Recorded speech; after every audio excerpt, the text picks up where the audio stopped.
Hello everyone, and welcome back to my channel. I'm so happy to have you here with me today.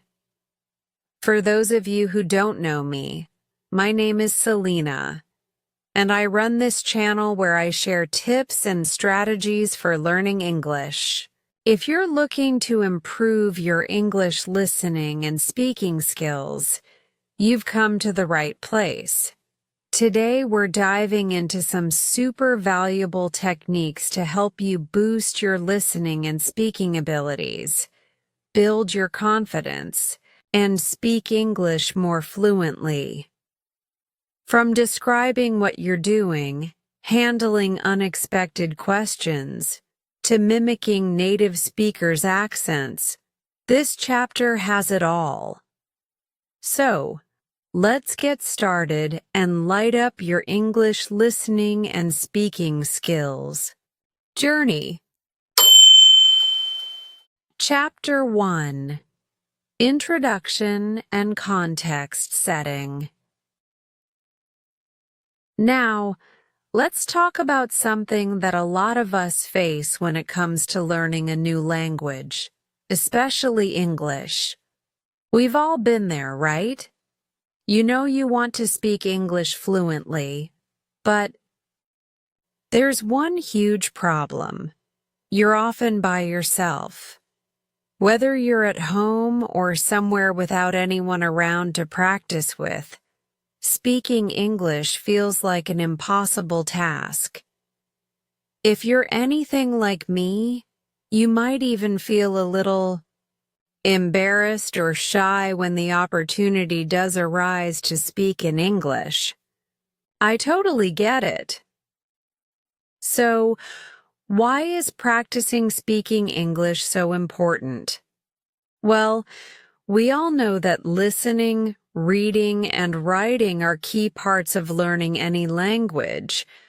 But when it comes to speaking, that's where the magic happens. Speaking is what connects you to others.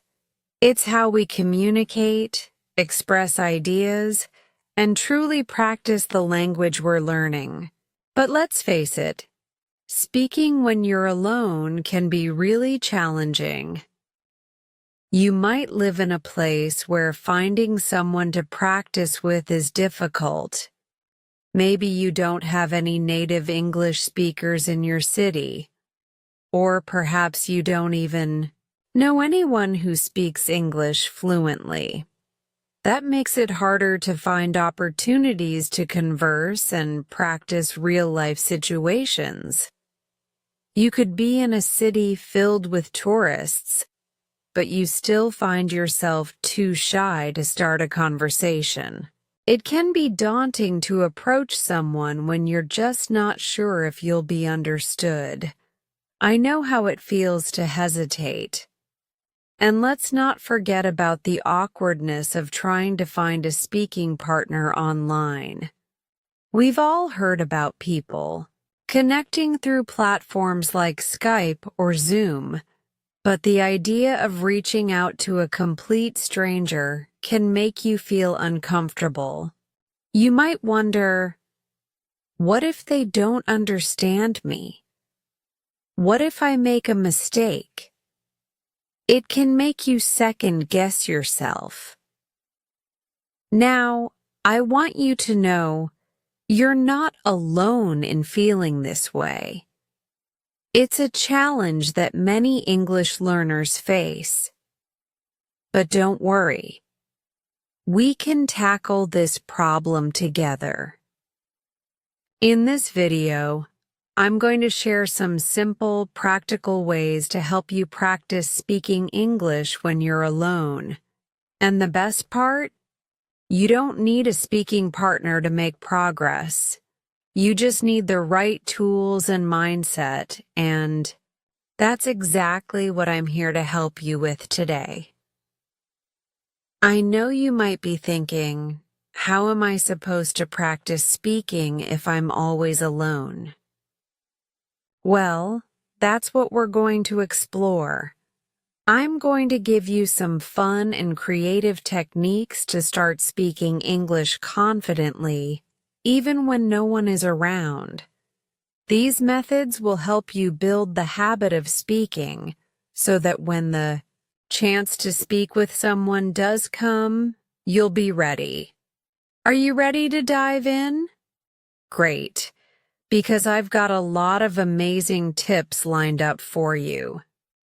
But before we jump into the techniques, let's take a moment to think about one thing: the power of consistency. The most important thing you can do to improve your speaking is to practice regularly.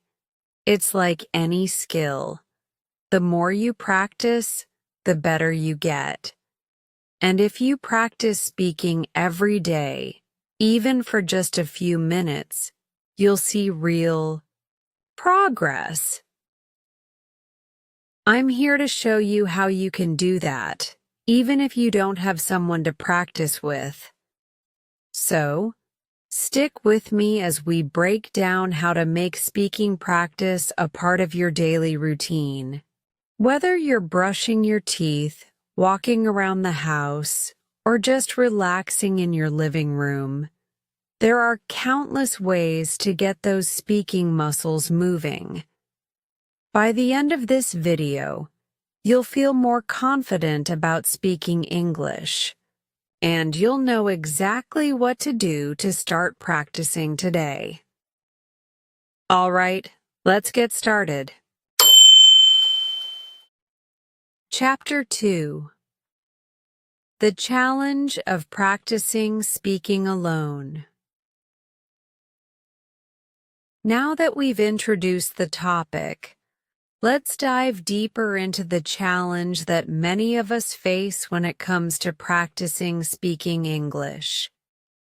If you're like most language learners, speaking can feel like the hardest skill to improve. But why is that? Well, let me explain. When it comes to learning a new language, most people start by focusing on reading, writing, and listening. These are the skills we often feel more comfortable with because we can do them quietly, in our own time, and without the pressure of making mistakes. But speaking is a completely different ballgame. It requires us to actively engage, think on the spot, and express our thoughts out loud. It's a skill that demands immediate feedback and real-time practice. And this is where the challenge lies. First, let's talk about the absence of a speaking partner. Many learners struggle with this because they live in places where English isn't commonly spoken. Maybe you don't have any native speakers nearby, or even people who speak English well enough to help you practice. You might feel like you're in a bubble where everyone around you speaks a different language, and you don't have anyone to talk to in English. This is especially true if you live in a smaller city or town where English isn't widely spoken. Now, even if you do live in a big city with lots of tourists or international communities, it's not always easy to just start talking to strangers.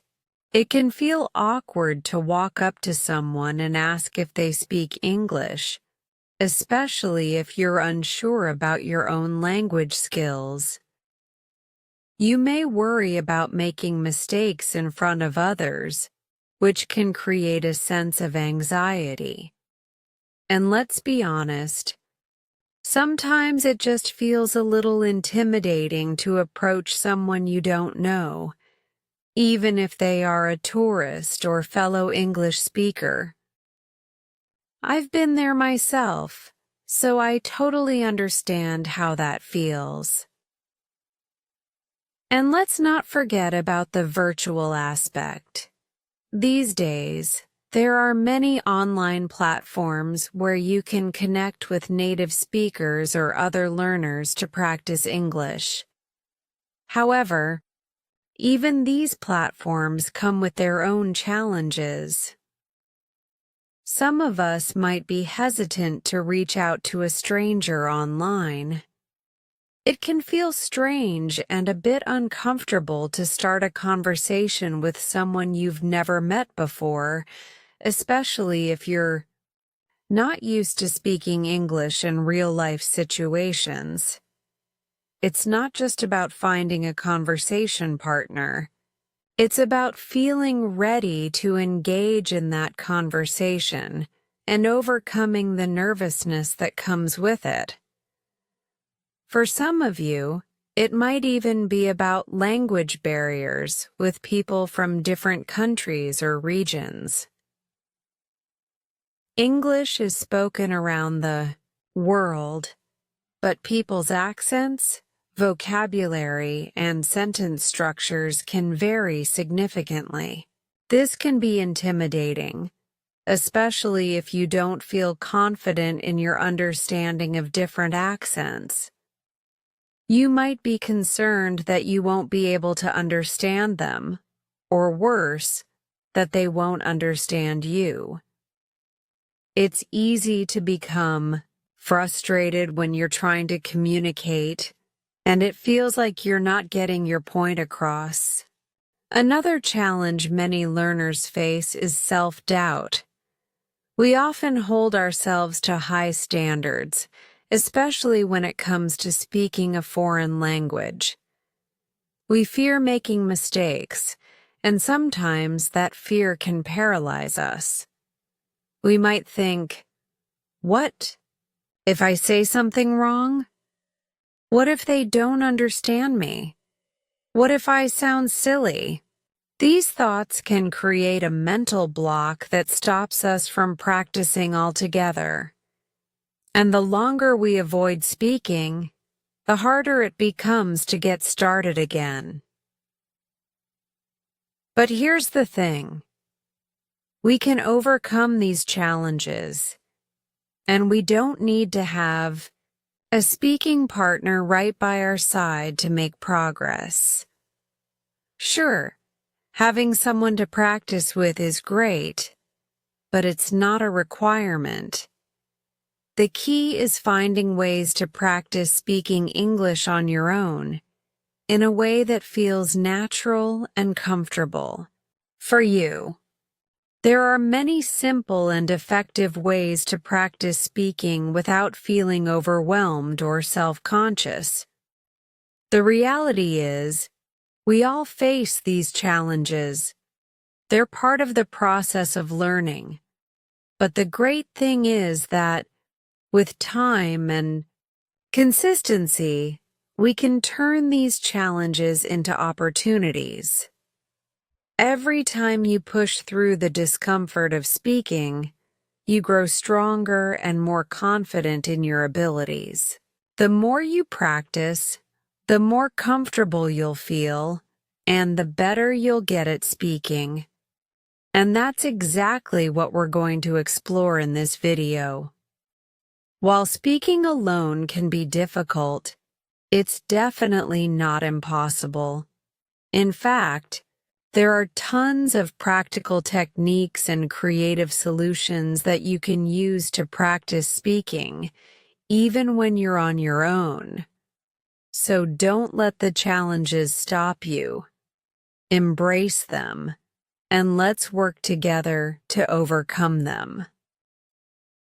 Now, let's take a deep breath and get ready to learn some strategies that will help you break through the barrier of speaking alone. These techniques will help you build confidence, improve your fluency, and most importantly, make speaking English a natural part of your daily routine. So, are you ready to take on the challenge? Let's dive into some practical tips and tricks to help you start speaking English more comfortably. even if you're by yourself. Chapter 3. Speaking in front of the mirror. Now that we've talked about the challenges of practicing speaking English alone, let's dive into one of the most powerful and effective methods that you can start using today: speaking in front of the mirror. It might sound simple, but trust me, this technique is a game changer when it comes to boosting your speaking skills. So, why is speaking in front of the mirror such a great practice method? Well, first of all, it allows you to focus on your speaking without the pressure of interacting with someone else. You're not worried about whether someone is judging your mistakes or whether you're saying things correctly. You can just focus on you and the words you're saying. And the best part? You get to see yourself while you speak, which adds a whole new layer of learning.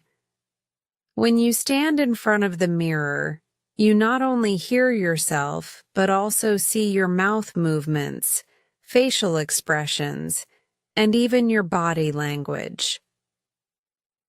This visual feedback is incredibly helpful because it gives you the chance to self-correct. You'll notice things like how your lips move when you pronounce certain sounds, whether you're speaking too quickly or too slowly, or if you're making any awkward gestures with your hands. All of this can help you improve your overall fluency and presentation when speaking in real conversations. But let's break it down a bit further and explore how to make the most of this mirror practice. The timing of your practice. First things first, you don't have to dedicate hours at a time to mirror practice. In fact, you can start with just a few minutes each day. The key here is consistency. If you're new to this, I suggest practicing for about 5 to 10 minutes each morning and evening. The best times to do this are when you're brushing your teeth, washing your face, or getting ready for bed. These are times when you're already in front of the mirror, and adding a few minutes of speaking practice won't feel like a big-time commitment. The great thing about this practice is that you can incorporate it into your daily routine without having to carve out a special time just for language practice. This makes it easier to stay consistent, and consistency is the key to improvement. Choosing what to practice. Now you might be wondering, what should I actually say in front of the mirror? That's a great question. The beauty of mirror practice is that you can tailor it to fit your personal goals and current level of English. If you're a beginner, start with simple sentences or phrases. For example, you can talk about your day, things around the house, or describe your environment. Here are some ideas for beginners. I'm getting ready for bed now. The weather is sunny today. I need to go to the grocery store. These simple sentences will help you practice pronunciation and word order. As you become more confident, you can start expanding to more complex sentences, using different tenses, and even talking about abstract ideas. If you're more advanced, you can challenge yourself further by doing things like practicing different tenses, past, present, future. For example, Yesterday I went to the park. Today I'm planning to meet a friend. Tomorrow I will finish my project. Describing activities in detail. For example, I love reading books because it helps me relax and learn new things. Right now, I'm reading a novel about a detective solving a mystery. Giving mini talks or presentations on a topic of your choice. You could talk about your favorite hobbies, a recent movie you watched, or an interesting topic in English culture. Focus on pronunciation and intonation. One of the key benefits of speaking in front of the mirror is the opportunity to focus on your pronunciation and intonation. You might not realize it, but when you speak, your mouth and tongue make specific movements to form sounds. Standing in front of the mirror allows you to observe this and correct yourself if needed. For example, when practicing certain sounds like ith in think or these, you can check if your tongue is in the correct position by looking in the mirror. If your tongue isn't in the right place, your pronunciation will sound different. And that's something you can adjust by just being aware of how your mouth is moving. In addition to pronunciation, it's also important to practice your intonation. Intonation refers to the rise and fall in the pitch of your voice when speaking, and it can greatly affect how natural and expressive your speech sounds. When you practice in front of the mirror, try to vary the pitch of your voice and practice speaking with emotions. For example, when expressing surprise, "Wow, that's amazing." When asking a question, "Are you coming to the party tomorrow?" When showing excitement, "I can't wait to see the movie." Use the mirror for self-correction. Another benefit of speaking in front of the mirror is that you can self-correct in real time. As you speak, pay attention to the way you look when you're speaking. Are you smiling? Are you making eye contact with yourself? Do you seem confident or uncertain? Your body language plays an important role in how you communicate, and the mirror will help you become more aware of it. For example, you might notice that when you're talking, you're not moving your hands much or you're slouching. These little habits can affect how natural your speaking sounds. By observing yourself in the mirror, you can adjust your posture or try to incorporate more gestures while speaking to sound more confident and engaging.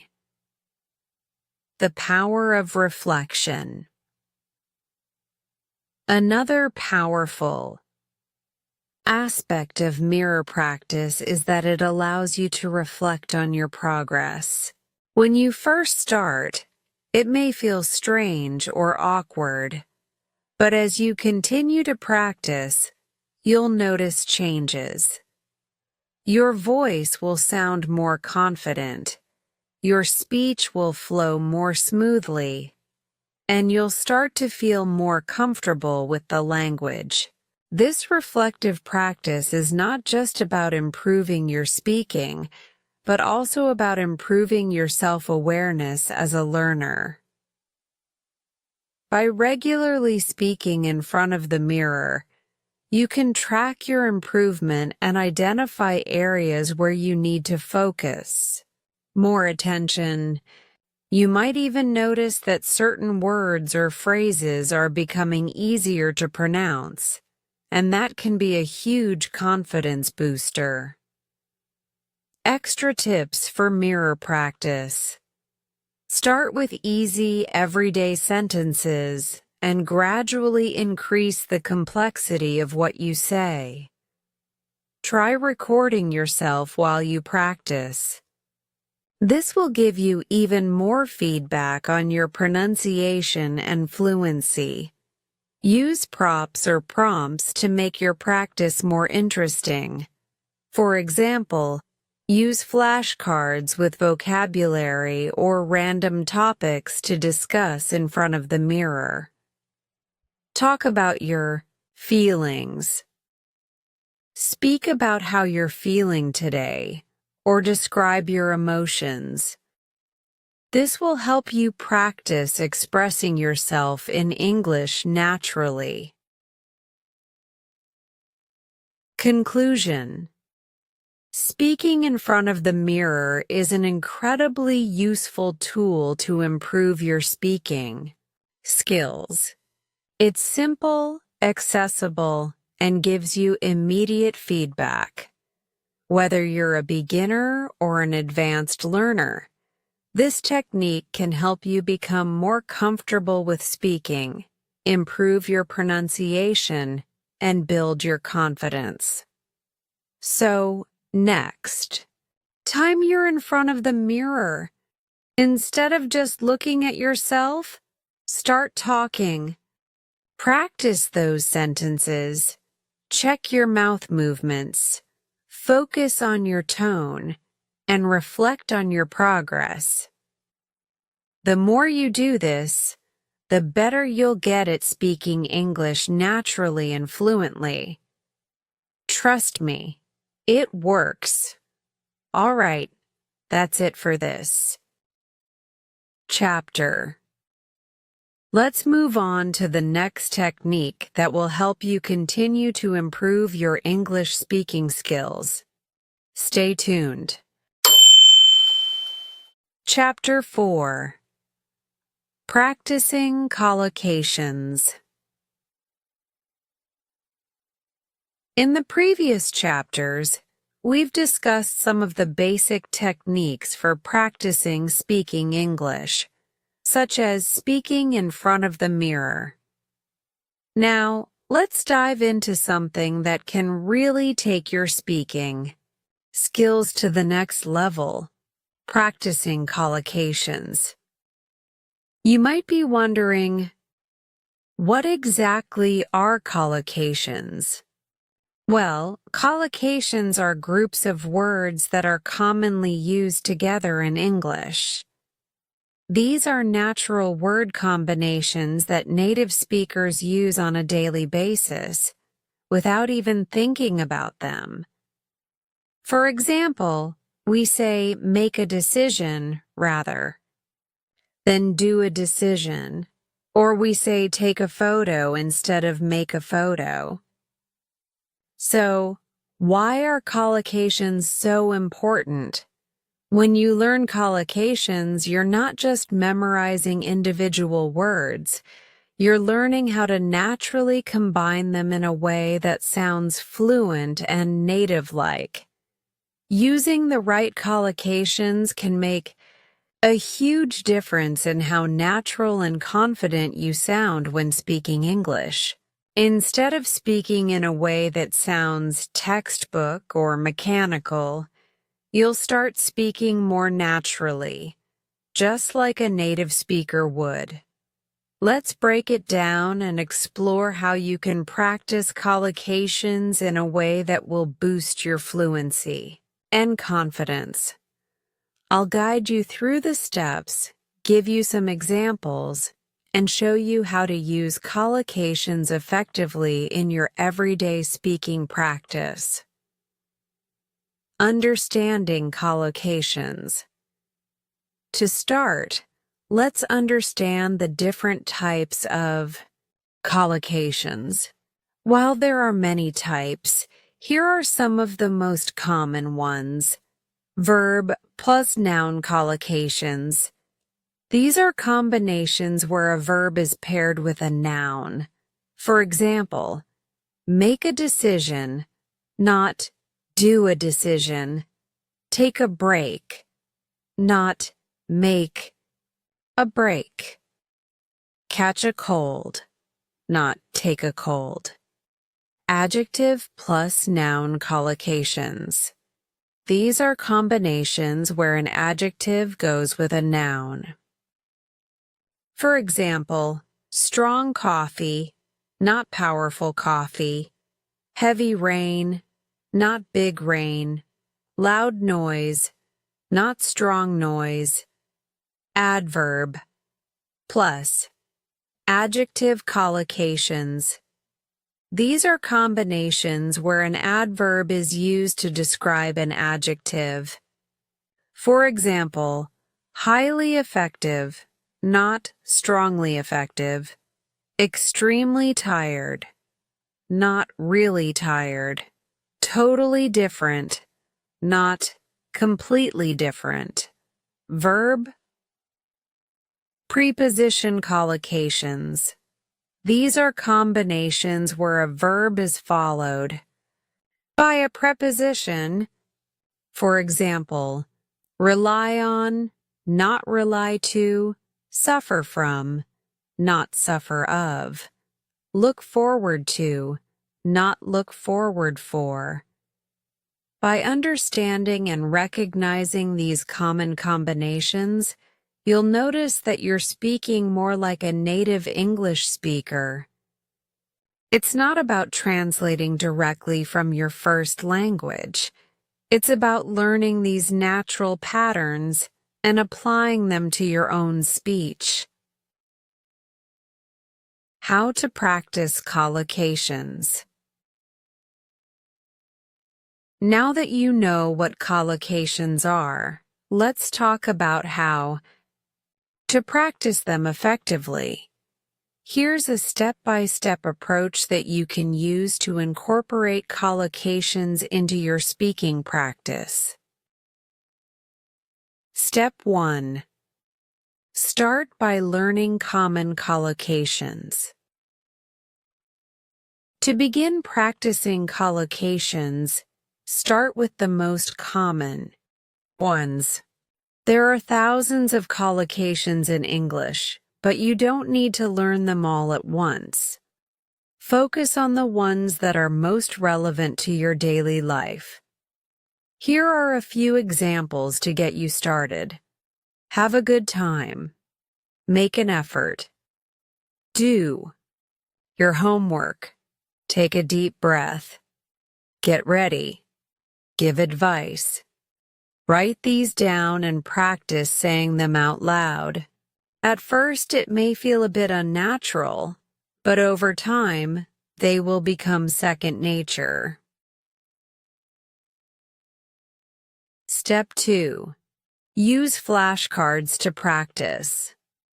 A great way to practice collocations is by using flashcards. You can create physical flashcards or use a digital app like Anki or Quizlet to make collocation flashcards. On one side of the card, write a verb, adjective, or noun, and on the other side, write the common collocation. For example, one side might say make, and the other side would say make a decision. Review your flashcards regularly. This spaced repetition method will help you remember the collocations and apply them more easily when speaking. Step 3. Create sentences with collocations. The next step is to practice using the collocations in sentences. For example, instead of just saying make, try creating sentences like, I need to make a decision about my weekend plans. Can we take a break? I've been working for hours. By using the collocations in context, you'll start getting a better sense of how to incorporate them into your own speech. Step 4. Practice with real-life situations. One of the best ways to practice collocations is by using them in real-life situations. For instance, when you're talking about your day or making plans with friends, try using collocations naturally. Here are some examples. I had a great time at the party last night. I'm looking forward to meeting my friend later. I need to make an effort to study more this week.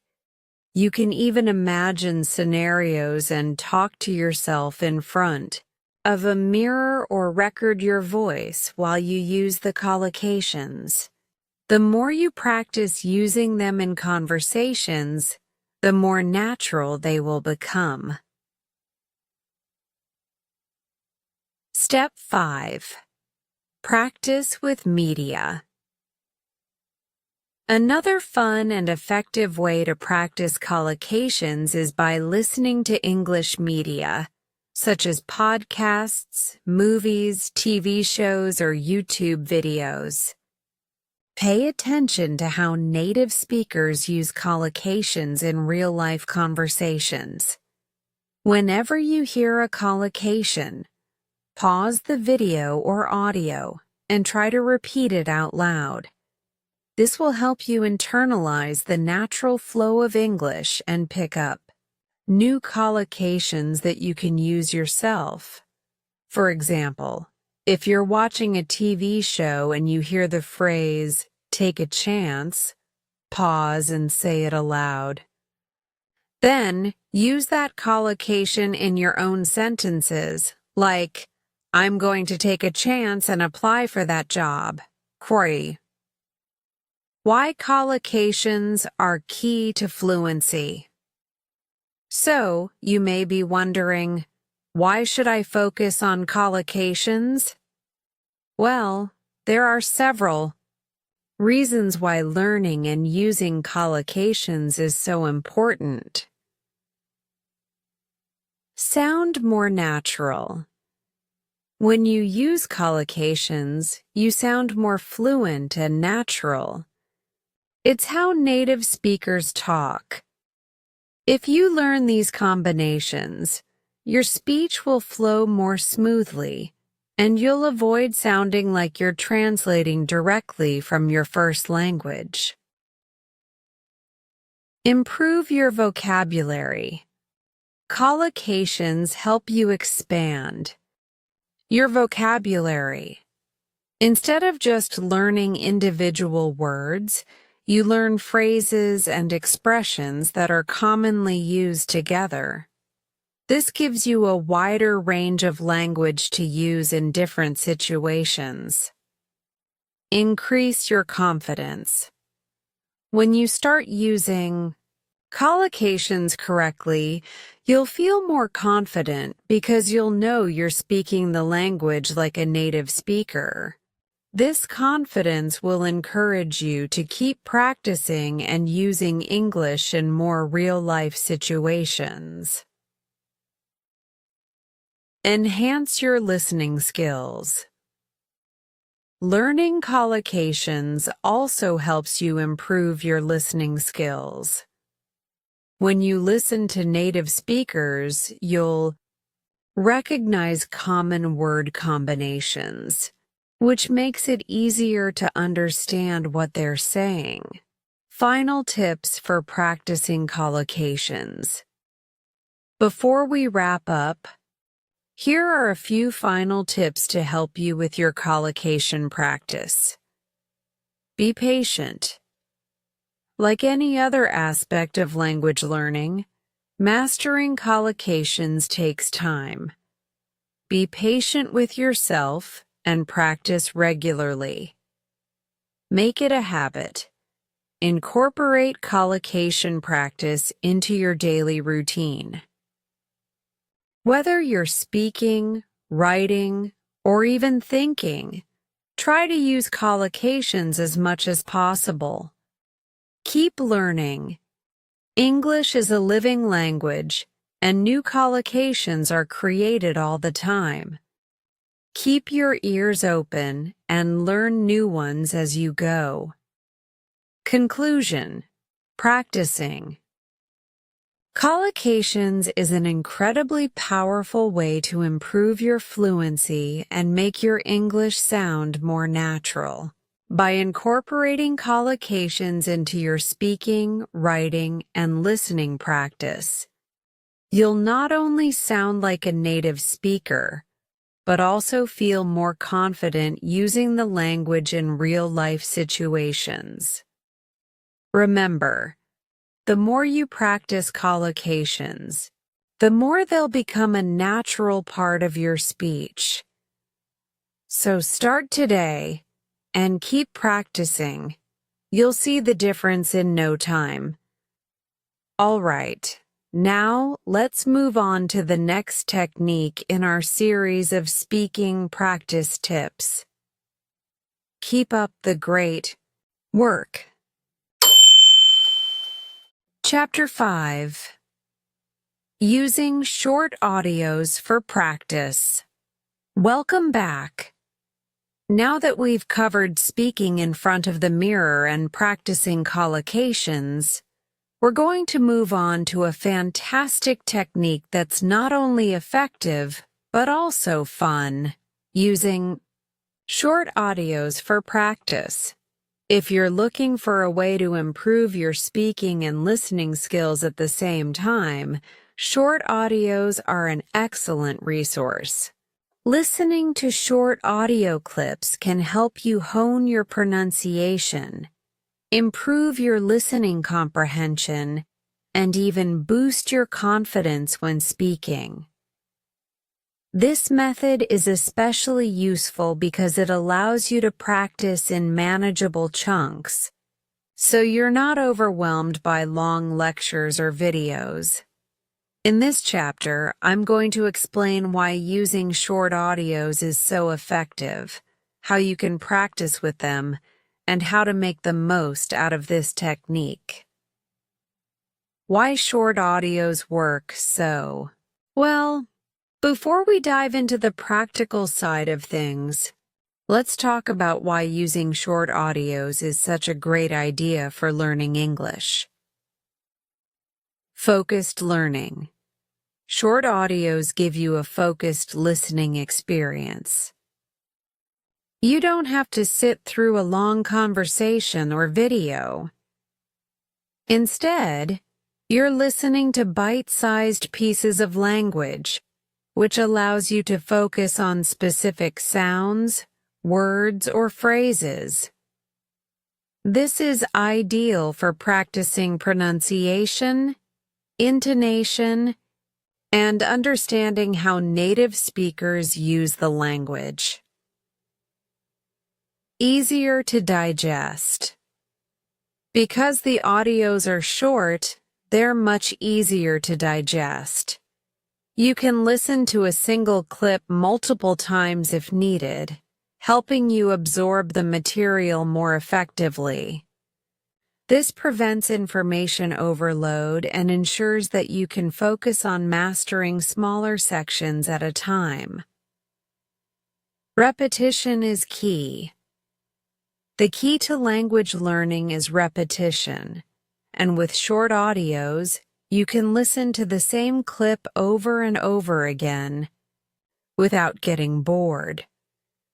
This repetition helps reinforce vocabulary, pronunciation, and sentence structure, which all contributes to your overall fluency. Flexibility. You can listen to short audios anytime and anywhere. Whether you're walking, cooking, or sitting on the bus, you can easily find time to practice. This flexibility makes it easy to integrate listening practice into your daily routine. Improves listening and speaking together. When you listen to short audios, you're practicing both listening comprehension and speaking. Listening helps you internalize the language, and by speaking along with the audio, you're training your mouth and brain to work together. This will help improve your fluency when you speak in real conversations. How to use short audios for practice. Now that you know why short audios are such a great resource, let's talk about how to effectively use them for practice. I'll guide you through a step-by-step process that you can start using today. Step 1. Choose the right audio clips.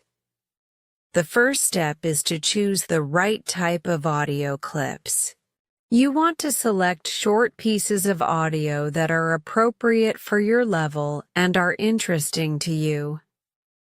The beauty of this technique is that you can find audio clips on almost any topic, whether it's an English language podcast, a movie scene, or a short story. Here are a few ideas for sources. Podcasts. There are tons of language learning podcasts out there that feature short audio clips specifically designed for English learners. Look for podcasts that speak slowly and clearly so you can easily understand what's being said. YouTube videos. There are many YouTube channels that offer short videos where the language is spoken at a slower pace. Some channels even offer subtitles, so you can follow along as you listen. Audiobooks. You can also find short sections of audiobooks or stories to practice with. These are great because they give you a mix of everyday vocabulary and more complex language. Language apps. Apps like LingQ, Duolingo, or Babbel have short audio clips designed to help learners practice real-life conversations and scenarios. When selecting an audio, make sure it's something that interests you so you'll stay engaged.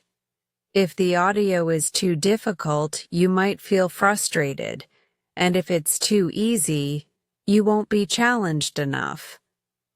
Find that sweet spot.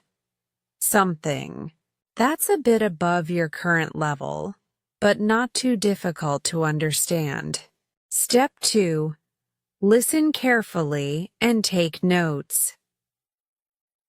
Once you've chosen the audio clip, it's time to listen carefully. Start by listening to the clip without worrying about repeating or mimicking. Focus on understanding the overall message. Don't stress. If you don't catch every word, the goal is to get the general idea of what's being said. As you listen, take notes on new vocabulary. Write down any new words or phrases you hear. Pronunciation. Pay attention to how words are pronounced, especially difficult sounds or words. Intonation and stress. Listen carefully to how the speaker emphasizes certain words. Intonation is key to sounding natural in English. Phrasal verbs or collocations. If you hear interesting phrases or collocations that you've learned, jot them down. Listening actively like this will help you develop a deeper understanding of the language and pick up on things you might not have noticed before. Step 3. Repeat and shadow the audio.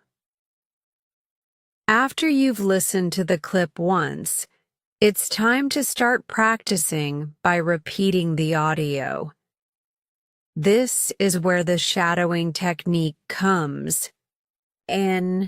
Shadowing means that you listen to the audio and try to repeat it almost at the same time, mimicking the speaker's rhythm, tone, and pronunciation as closely as possible. Here's how to do it. Step 1. Play the audio again and listen carefully. To a small portion of it, maybe just 1 or 2 sentences. Step 2. Pause the audio and repeat exactly what the speaker said. Try to match their pronunciation, intonation, and rhythm as closely as possible. Step 3. Play the audio again and try to repeat it without pausing. Keep doing this until you feel comfortable mimicking the speaker's tone and rhythm. Shadowing helps you improve not only your listening skills, but also your speaking. It forces you to focus on the sounds, stress, and flow of the language. By mimicking the speaker, you're practicing to sound more natural and fluent in English. Step 4. Record yourself. Once you've gone through the shadowing process, try recording yourself as you repeat the audio. Use your phone or a voice recorder app to capture your voice. This will help you notice areas where you can improve, such as mispronunciations or awkward pauses. After you've recorded yourself, listen to the playback and compare it with the original audio. Are you pronouncing the words correctly? Are you stressing the right syllables? Are you matching the speaker's rhythm and tone? Use this as feedback to continue improving. Step 5. Practice regularly. Consistency is key to language learning. The more you practice with short audios, the more you'll improve. I recommend setting aside time every day to listen to and practice with short audio clips. It doesn't need to be long. Just 10-15 minutes a day can make a big difference over time. Regular practice will help you internalize the language and get more comfortable with speaking and listening. You can also try different kinds of audio clips each week to keep things interesting. For example, one week you could focus on listening to dialogues from a podcast, and the next week you could try practicing with a short story or a YouTube video. The more variety you add to your practice, the more you'll improve. Benefits of using short audios for practice. Let's take a moment to recap the benefits of practicing with short audios. Improves listening comprehension. Regular listening to short clips helps you get used to the speed and rhythm of natural English speech. Enhances pronunciation. By repeating the audio and shadowing, you're working on your pronunciation and sounding more fluent. Builds confidence. The more you practice, the more confident you'll feel speaking English in real situations. Flexible and convenient. Short. Audios are easy to access, and you can practice them anytime, anywhere. Conclusion. Using short audios for practice is an effective and enjoyable way to improve your English skills. By listening actively, repeating, shadowing, and recording yourself, you're building a solid foundation for both speaking and listening. Remember, consistency is key, so make it a habit to practice every day. The more you use short audios in your practice routine, the more confident and fluent you will become. All right, that wraps up this chapter on using short audios for practice. I hope you're feeling excited to start incorporating this technique into your study routine. Stay tuned for the next chapter where we'll dive into more tips for improving your English skills. Keep up the great work. Chapter 6: Imitating English-Speaking Actors. Welcome back. In this chapter, we're going to explore a fun and incredibly effective technique to improve your English speaking skills: imitating English-speaking actors. This might sound like a playful activity, but trust me, it's one of the most powerful ways to work on your fluency, pronunciation, and overall confidence when speaking English. So, let's dive into why this technique works so well and how you can start using it in your practice. Why imitating English-speaking actors works. Imitating English-speaking actors can feel a little like playing a role, and that's exactly why it's so effective. When you imitate an actor, you're not just copying their words, you're mimicking their speech patterns, facial expressions, body language, and the emotional tone of their voice. Let's break down why this is such a useful technique. 1. Improves pronunciation and intonation. When you listen to an actor speak, you're hearing how they pronounce words, stress syllables, and use intonation. English is a language that heavily relies on intonation, the rise and fall of the voice during speech. Native speakers often convey meaning not just through the words they use, but through the way they say them. For example, imagine you're mimicking a famous actor saying, "You're killing me." The way they emphasize certain words and the tone they use gives a completely different meaning than if you just said the sentence flatly. By mimicking these nuances, you improve your pronunciation and sound much more natural when you speak. 2. Boosts confidence and reduces anxiety. One of the biggest hurdles for many language learners is the fear of making mistakes while speaking.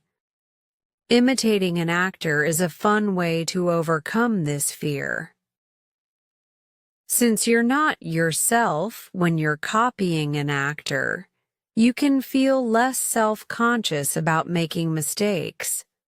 You're playing a role, and mistakes become part of the learning process. This allows you to practice without the stress of worrying about being judged. Teaches natural speech patterns. When you imitate an actor, you're absorbing the natural rhythm and speech patterns of native speakers. Native speakers don't always speak in perfectly structured sentences. They often use contractions, slang, idiomatic expressions, and a more casual conversational tone. By copying these patterns, you'll learn how to speak more naturally and fluidly, which is a crucial part of sounding like a native English speaker. 4. Helps with listening comprehension.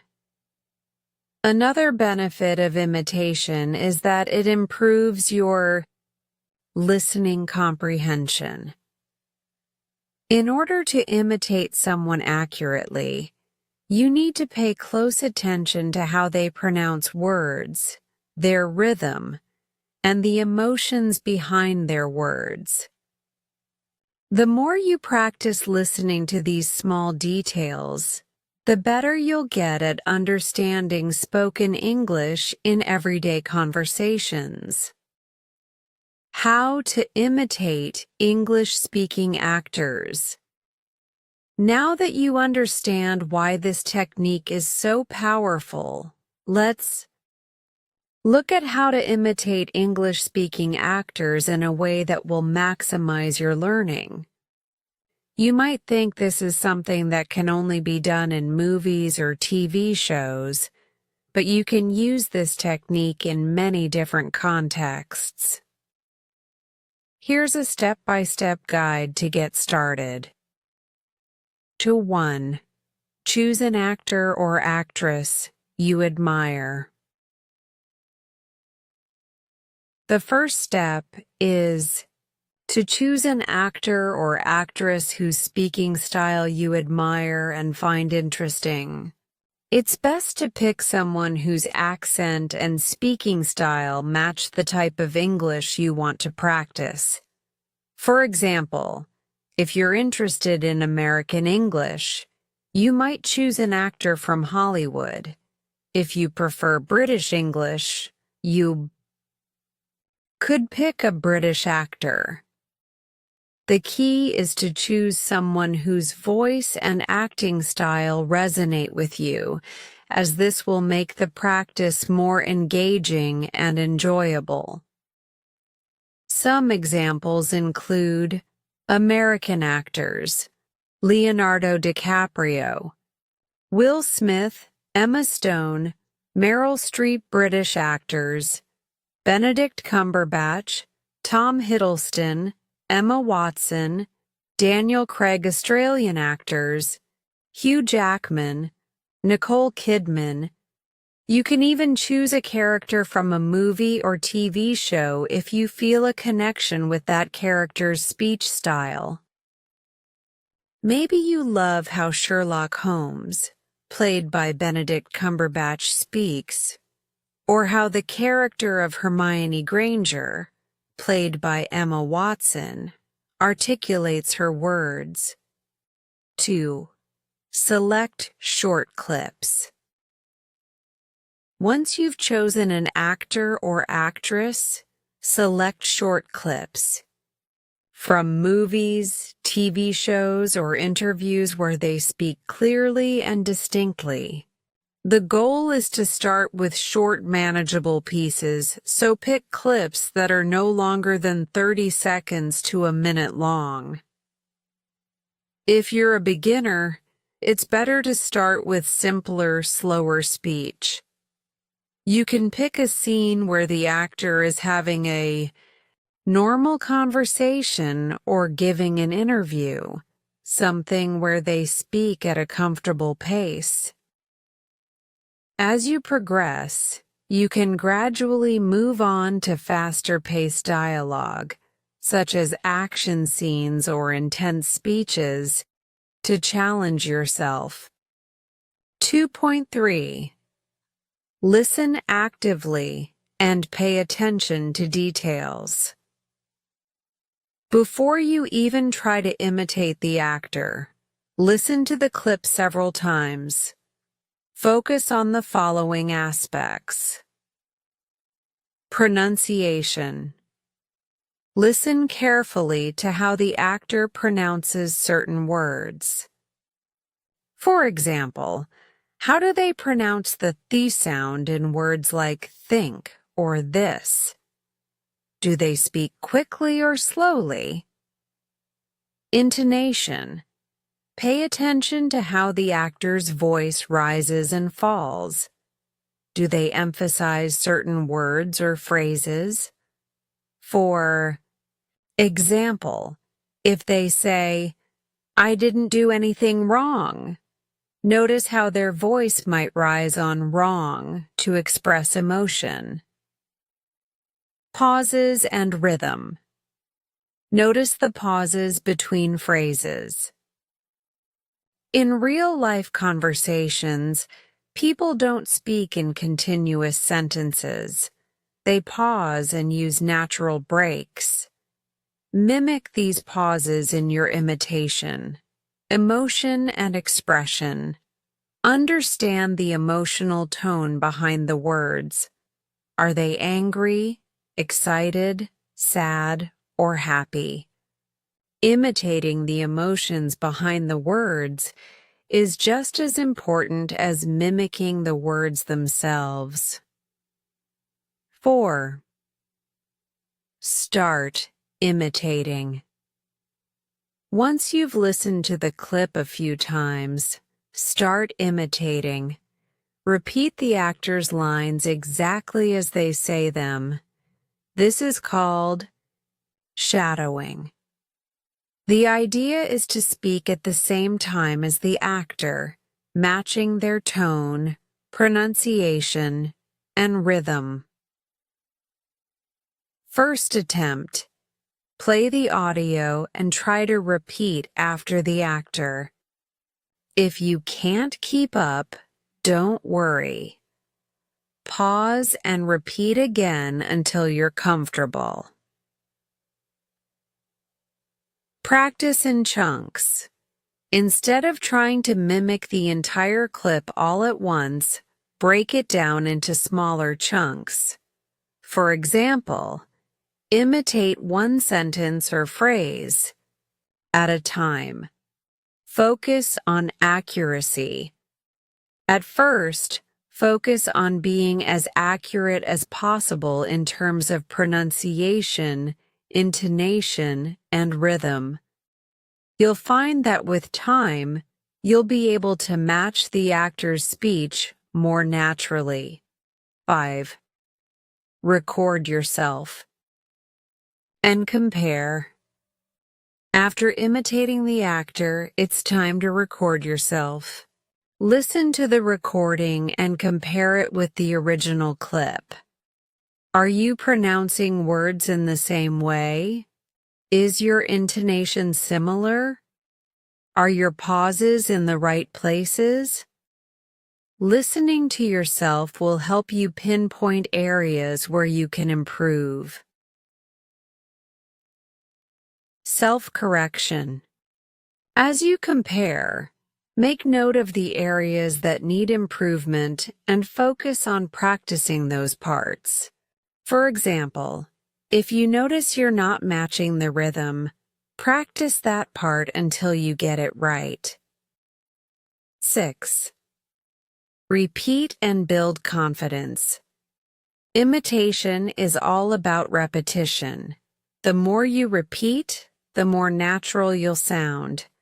Try practicing with multiple clips from the same actor or different actors to hear various accents and speech patterns. The more you expose yourself to different ways of speaking, the more flexible you'll become in your own speaking abilities. Additional tips for success. Start with slow, clear speech. If you're a beginner, it's easier to imitate slower and clearer speech. Look for interviews or TED Talks where speakers tend to articulate clearly. Use subtitles. If you're watching a TV show or movie, use subtitles to follow along. This can help you understand the words and phrases while you're imitating. Make it fun. Remember, this technique is meant to be fun. Don't stress too much about perfection. Enjoy the process of mimicking the expressions and emotions of your favorite actors. Incorporate gestures. As you imitate, add some of the body language or facial expressions that the actor uses. This will help you practice your overall communication skills, not just your speech. Conclusion. Imitating English-speaking actors is a fun and effective way to improve your English. It helps you work on your pronunciation, intonation, rhythm, and confidence. By mimicking real-life conversations, you're learning how to speak more naturally, just like a native speaker. So, pick an actor, find a short clip, and start imitating. The more you practice, the more fluent and confident you'll become. All right, that's it for this chapter. I hope you're excited to start incorporating this technique into your practice routine.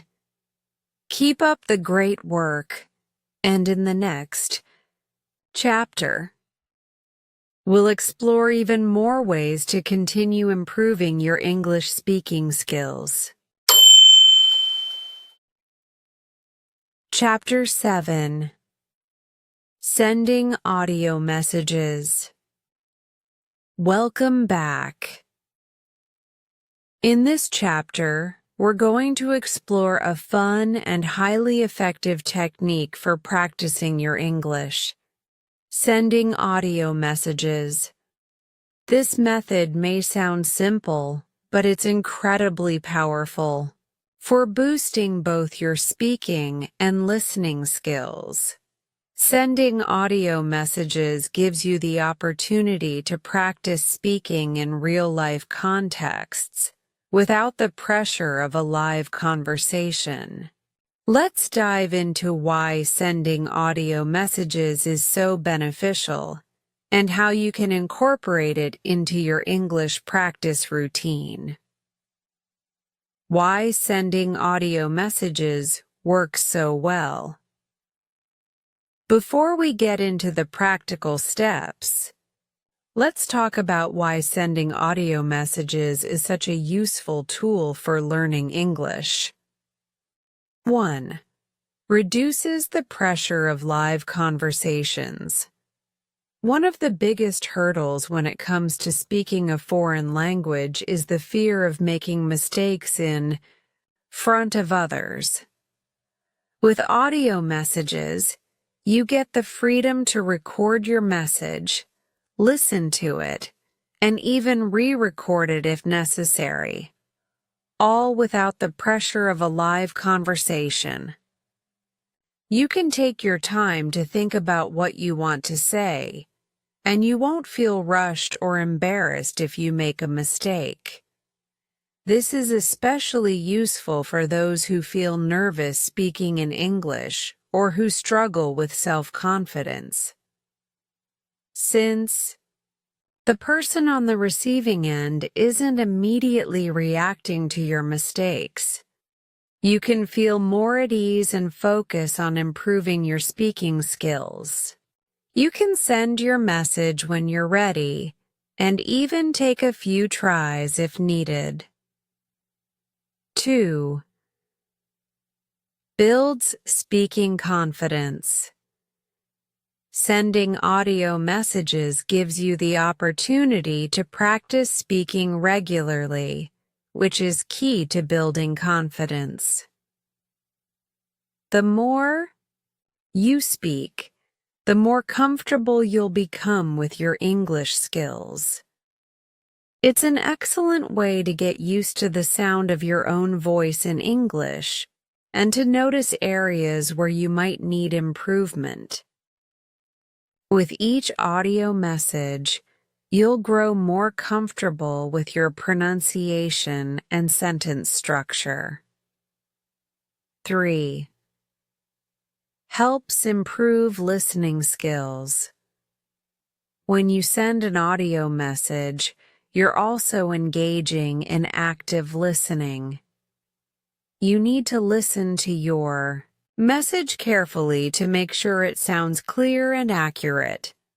You might notice areas where your pronunciation could be improved, or where you've used an awkward sentence structure. The more you pay attention to your messages, the better you'll get at identifying areas for improvement, not just in speaking but also in listening and comprehension. 4.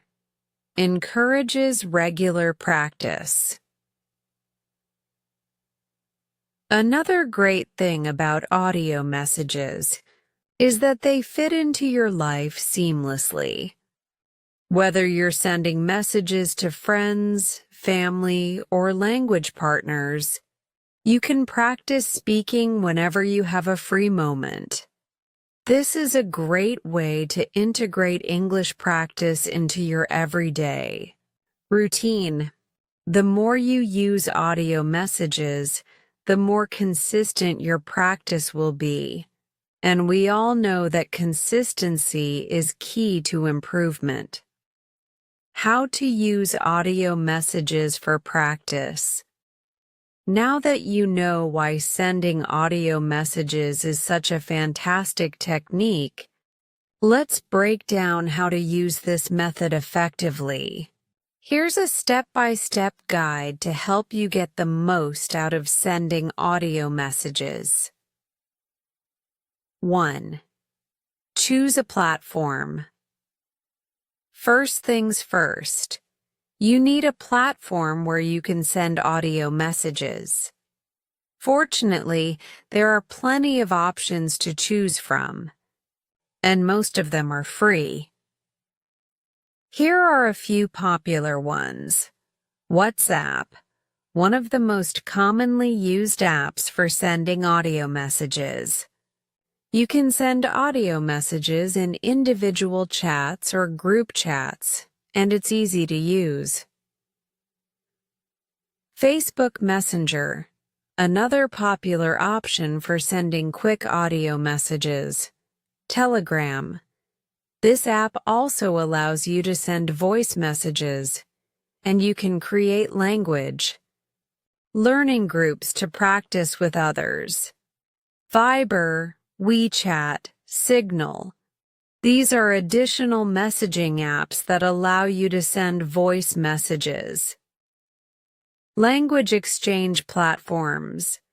Apps like HelloTalk or Tandem are designed specifically for language learning.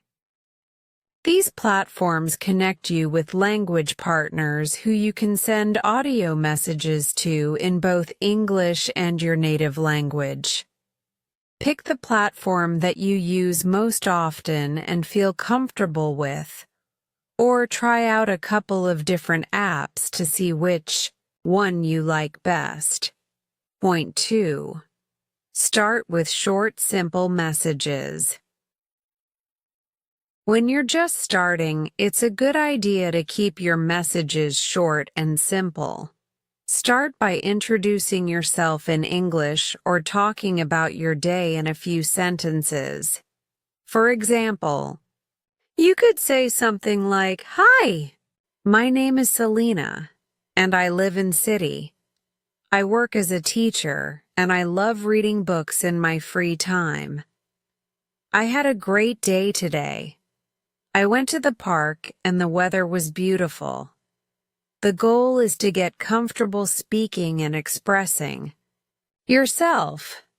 So don't worry about making mistakes or having perfect grammar at this point. The more you speak, the more fluent you'll become. 2.3. Practice regularly. To get the most out of audio message practice, try to send messages regularly. Make it a habit to send at least 1 or 2 audio messages a day. You could do this by sending messages to a friend or family member in English, joining language exchange groups where people are also learning English and send voice messages back and forth, recording your thoughts or reflections in English. For example, after you finish reading a book or watching a movie, Send a quick audio message explaining what you thought about it. Consistency is the key here. The more regularly you send audio messages, the faster you'll improve. 4. Listen to your messages and self-correct. After sending your audio message, take the time to listen to it. Pay attention to your pronunciation, fluency, and any mistakes you made. This is one of the most powerful parts of using audio messages. You get instant feedback on your speaking. Here are a few things to listen for when reviewing your messages. Pronunciation. Are there any words that sound unclear? Did you pronounce them the way native speakers would? Grammar. Did you use the correct tenses and sentence structures? If you made a mistake, take note of it and correct it in your next message. Pacing and fluency. Were you speaking too quickly or too slowly? Did you hesitate too much, or were you able to speak fluidly? By listening to your recordings, you'll become more aware of areas where you need to improve, and you can focus on these aspects in your next messages. 5. Get feedback from others. One of the best parts about sending audio messages is that you can get feedback from others. If you're using a language exchange app or practicing with a friend, ask them for feedback on your messages. They might point out areas where you can improve, such as pronunciation or grammar. It's also a great way to get used to hearing different accents and dialects of English, especially if you're practicing with people from different English-speaking countries. 6. Use audio messages to tell stories or give opinions. As you become more comfortable with audio messages, start using them to practice storytelling or giving opinions. Storytelling is an excellent way to practice organizing your thoughts in English, and it will help you sound more fluent and confident. For example, share a short story about a trip you took or an interesting event in your life. Give your opinion on a movie, book, or topic of interest, and explain why you feel that way. Telling stories and explaining your thoughts aloud in English will help you become more comfortable speaking about a variety of topics, and it will also improve your ability to speak off the cuff without preparation. Additional tips for using audio messages effectively. Before we wrap up, here are a few extra tips to help you get the most out of sending audio messages. Record in a quiet environment. Make sure you're in a quiet place when you're recording your messages so that the audio is clear and easy to understand. Take your time. Don't rush when sending your audio message. If you make a mistake, it's okay to pause and try again. Remember, this is practice, not a live conversation. Vary your topics. Try to talk about different topics each time you send an audio message. This will help you expand your vocabulary and become comfortable speaking about a variety of subjects. Use different accents and styles. If you're imitating an actor or character, try practicing their accent or speech style in your audio messages. This can be a fun way to practice different tones, speeds, and expressions. Conclusion. Sending audio messages is a fantastic and practical way to improve your English speaking skills. It gives you the opportunity to practice regularly, build confidence, and get feedback on your speaking. By using this technique, you'll improve both your pronunciation and fluency, and you'll find that speaking English becomes easier and more natural over time. Start sending audio messages today and make it a part of your daily practice routine. Don't be afraid to make mistakes. Remember, this is all part of the learning process. With each message you send, you'll be one step closer to speaking English with ease and confidence. All right, that's it for this chapter. I hope you're excited to start using this technique in your practice. Keep up the great work, and in the next chapter, we'll dive into even more ways to continue improving your English. Chapter 8. Mimicking an English speaker's accent. Welcome back. In this chapter, we're going to explore a technique that's both fun and highly effective for improving your English pronunciation and speaking fluency. Mimicking an English speaker's accent. Now, this might sound like something that only actors or language enthusiasts do, but trust me, it's a powerful method that can drastically improve your ability to speak English clearly, confidently, and naturally. By mimicking the accent of native speakers, you'll be able to train your mouth, your ears, and even your brain to speak more like a native. So, let's dive into why mimicking an accent works and how you can use this technique to boost your English skills. Why mimicking an English speaker's accent works. You may be wondering, why should I focus on mimicking an accent? Isn't just speaking enough? Well, while speaking is important, how you speak is equally essential. Accent is a huge part of sounding natural and fluent in any language.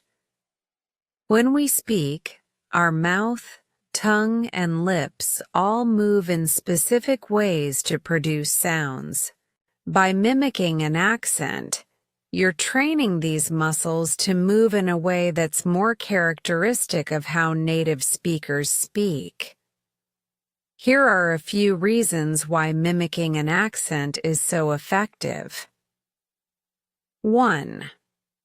Improves pronunciation. Every language has its own set of sounds, and English is no exception. The sounds in English are often tricky for non-native speakers because they don't exist in other languages.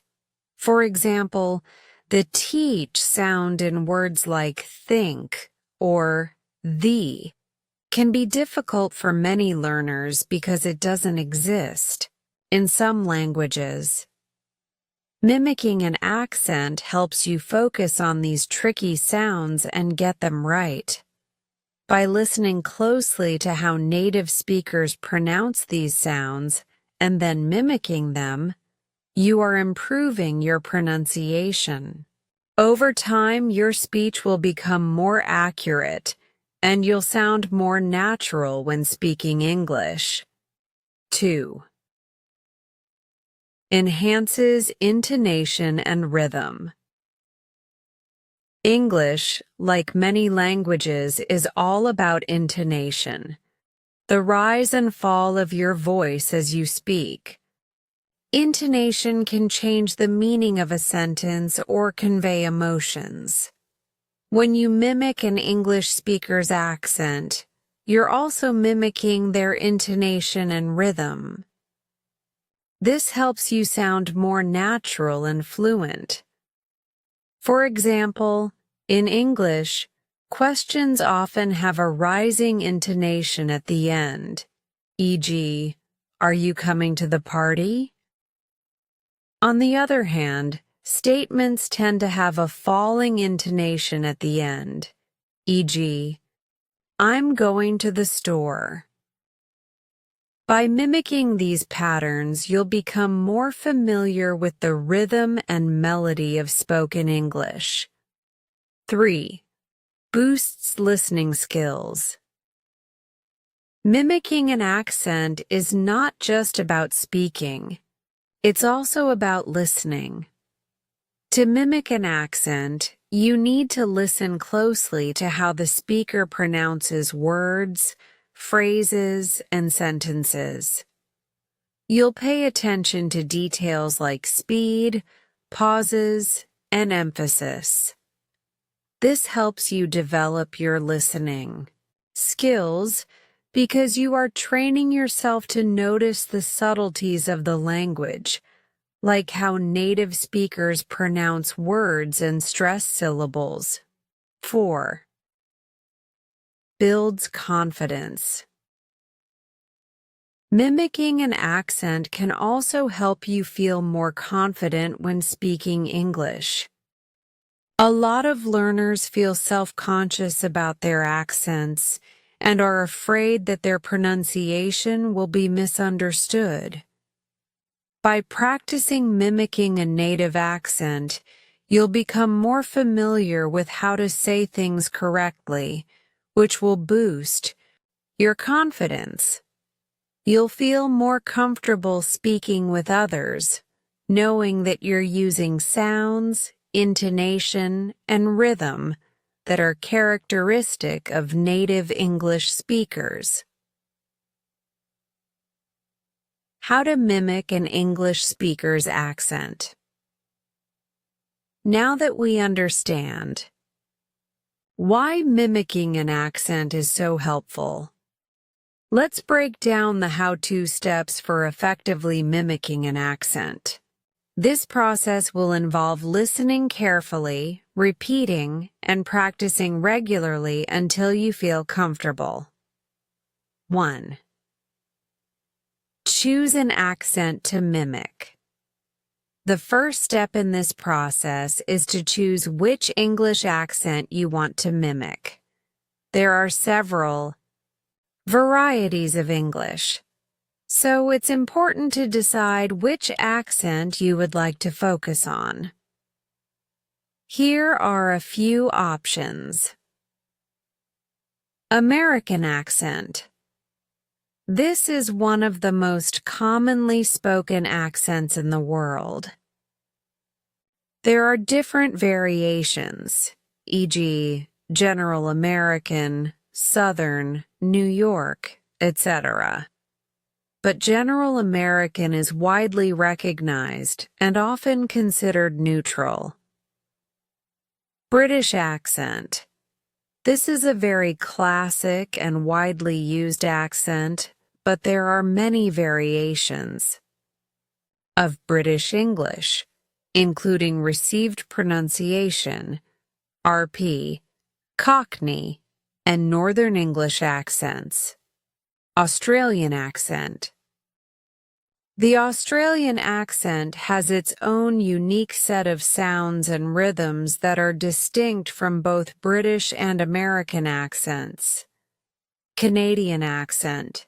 Similar to the American accent, but with its own particularities, especially in how certain vowels are pronounced. Pick an accent that interests you, or one that you feel will be useful for your personal or professional life. I recommend starting with one accent and focusing on it for a while before exploring others. 2. Listen carefully to native speakers. Once you've selected an accent, the next step is to listen carefully to native speakers who use that accent. You need to pay attention to how they pronounce certain words, how they stress syllables, and how they use intonation. Here are some good places to find examples of native speakers. Movies and TV shows. Watching movies or TV shows in your chosen accent is a great way to hear natural conversation. Try watching interviews or talk shows where the speakers are talking slowly and clearly. Podcasts. Listening to podcasts hosted by native speakers can be a great way to get familiar with their accent. Make sure to choose podcasts where the host speaks clearly and at a moderate pace. YouTube videos. There are plenty of English language learning channels on YouTube where teachers and speakers use a variety of accents. Look for videos where they focus on pronunciation and accent training. Audiobooks. Listening to audiobooks read by native speakers is another excellent way to practice mimicking an accent. Pay attention to how they emphasize certain words and phrases. While you listen, try to focus on the sound patterns of the accent. What makes it different from your own accent? How do the vowels sound? How does the speaker's voice rise and fall? Point 3. Repeat what you hear. Shadowing. Now comes the fun part. Shadowing. This means repeating exactly what the native speaker is saying, trying to match their pronunciation, rhythm, and intonation as closely as possible. Here's how to do it. Listen to a short clip. Choose a short clip, around 30 seconds to 1 minute, where the native speaker is speaking clearly.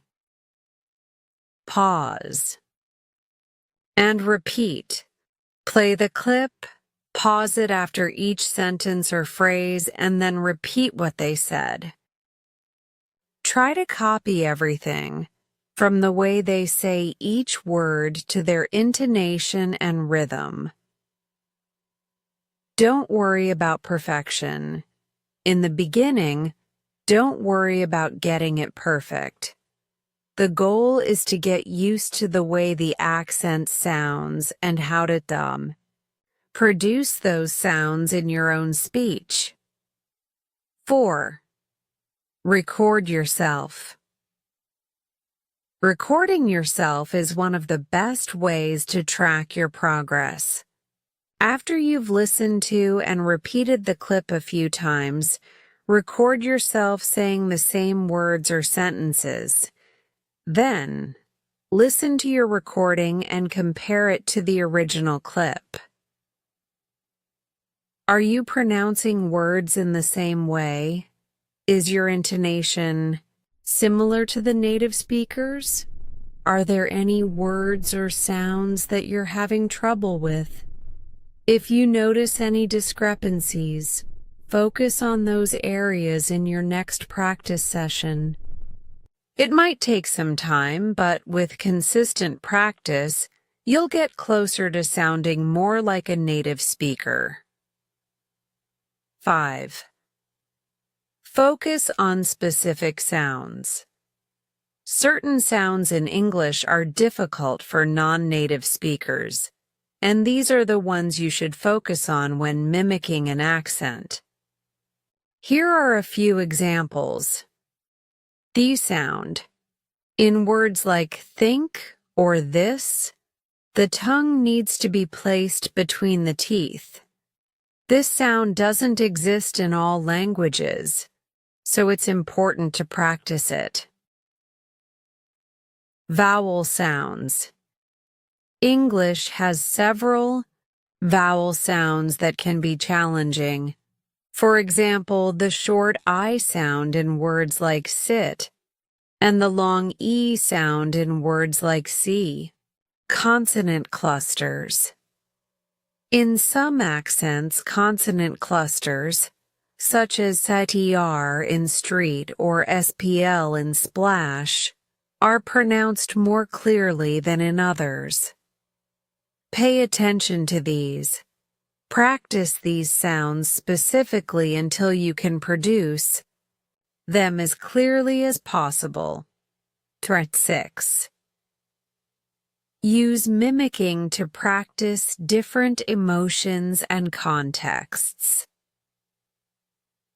One of the fun aspects of mimicking an accent is that it's not just about words, it's about the emotion and context behind them.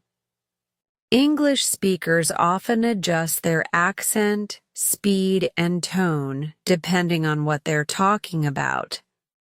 For example, excited conversation.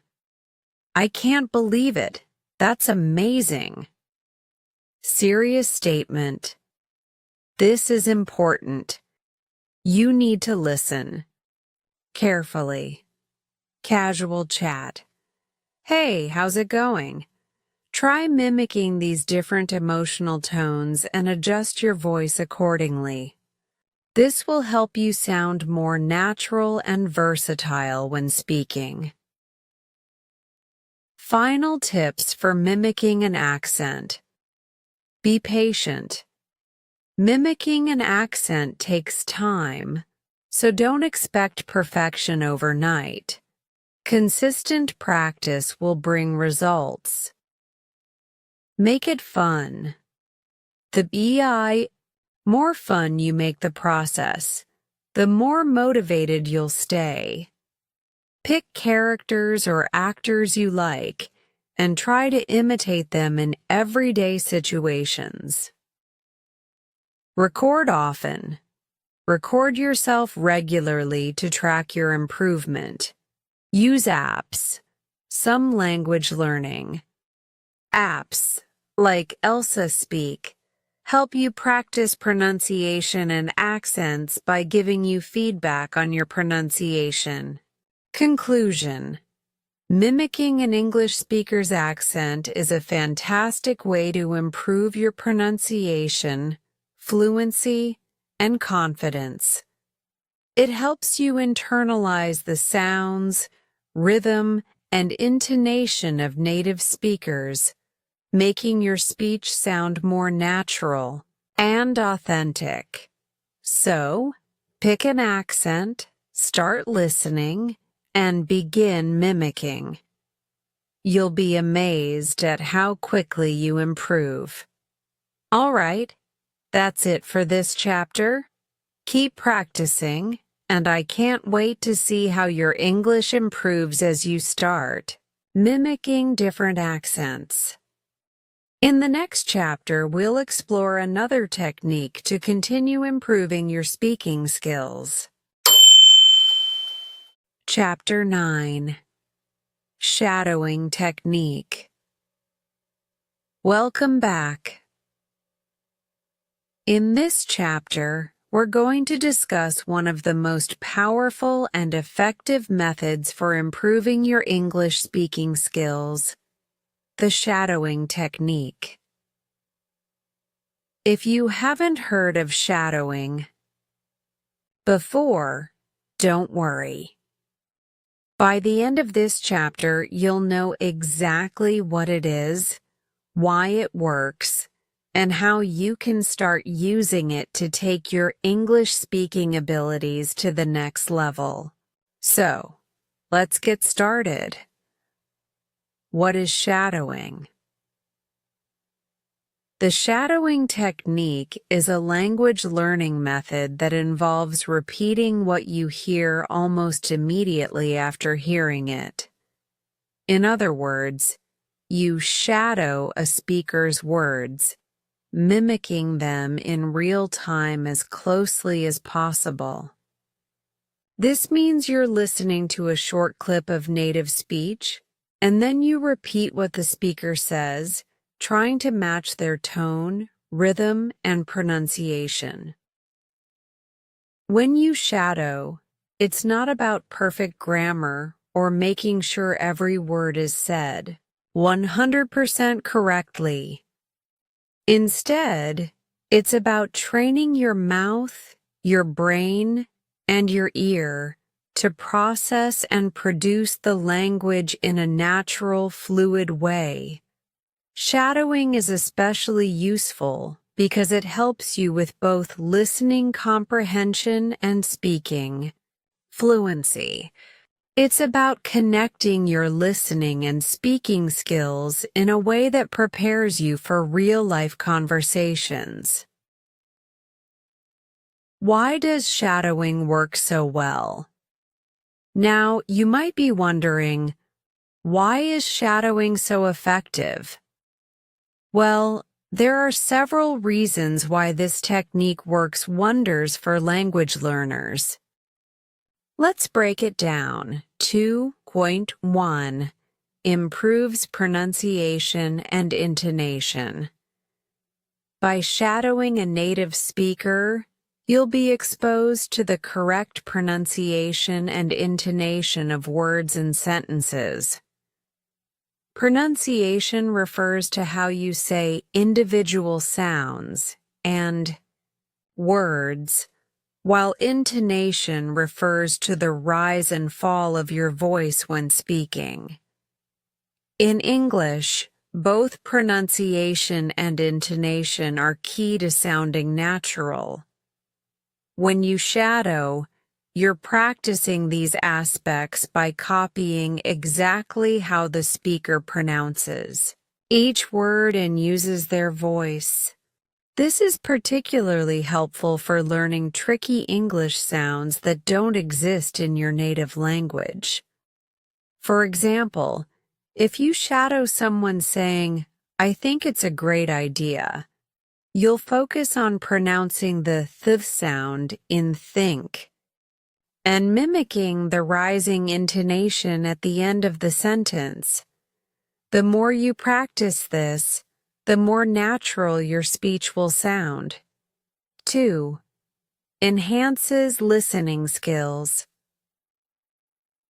Shadowing is also an excellent way to improve your listening comprehension. Since you're actively listening to the speaker, you're training your brain to pick up on subtle details like word stress, rhythm, and the natural flow of conversation. Listening is often the hardest part of learning a language because native speakers speak quickly and they use contractions, slang, and various expressions. When you shadow, you're forcing your brain to focus on these details, which makes understanding spoken English in real-life situations much easier. 3. Build speaking fluency. Shadowing helps to improve your speaking fluency because it encourages you to speak at a natural pace. When you try to mimic a native speaker, you're practicing speaking without pausing to think about every word. This builds your confidence in producing English sentences quickly and smoothly. Instead of translating words from your native language in your head, shadowing helps you start thinking directly in English. Over time, this leads to faster and more fluent speech when you're having conversations. 4. Develops muscle memory. One of the unique aspects of shadowing is that it engages your muscle memory. When you repeatedly mimic a speaker's words, your mouth, tongue, and lips learn how to move to produce the right sounds. This makes it easier to reproduce these sounds in the future without thinking too much about them. For example, the way you shape your mouth for the E sound in she or the O sound in go becomes automatic as you shadow. The more you practice, the more natural and effortless these sounds become when you speak. 3. How to use the shadowing technique. Now that we understand why shadowing is effective, let's talk about how you can use it to improve your English speaking skills. Follow these simple steps to get started with shadowing. 1. Choose your materials. 2. Begin shadowing. You'll need some material to listen to. This could be anything from a podcast, an audiobook, a YouTube video, or even a conversation from a TV show or movie. The key is to choose materials that are clear, natural, and engaging. Here are some tips for selecting the right material. Start with slow and clear speech. If you're a beginner, it's better to start with slower speech. Look for materials where the speaker speaks clearly and at a moderate pace. For example, TED Talks or podcasts aimed at language learners are great starting points. Pick interesting content. Choose something that holds your attention. If you're listening to content that you find interesting, you'll be more motivated to stick with it and practice regularly. Gradually increase the difficulty. As you get more comfortable with shadowing, try increasing the speed or complexity of the material. You can practice with faster-paced conversations, or try mimicking speakers with different accents to challenge yourself. 2. Listen to the audio first. Before you start shadowing, it's important to listen to the audio at least once without speaking. This helps you get a sense of the content and familiarize yourself with the speaker's pronunciation, rhythm, and overall speaking style. Take note of the tone, emotion, and any new vocabulary or phrases. Start shadowing. Now, it's time to begin shadowing. Follow these steps as you listen and repeat after the speaker. Listen and repeat in small chunks. Instead of trying to shadow an entire audio clip all at once, break it down into small sections. Start with 1 or 2 sentences and focus on repeating them exactly as the speaker says them. Pause and mimic. After listening to a sentence or phrase, pause the audio and repeat what you heard. Try to match the speaker's pronunciation, intonation, and rhythm as closely as possible. No need to worry about perfection. Don't stress if you don't sound exactly the same as the speaker. The goal is to imitate the rhythm and pronunciation, not to copy every single detail perfectly. The more you practice, the closer you'll get to sounding natural. 4. Record yourself. Recording yourself while shadowing is a great way to track your progress. After you shadow a few sentences or phrases, take a moment to record yourself speaking the same lines. When you listen back, compare your recording with the original audio. Does your pronunciation match the speaker's? Are you using the same intonation and rhythm? Are there any words or sounds you're struggling with?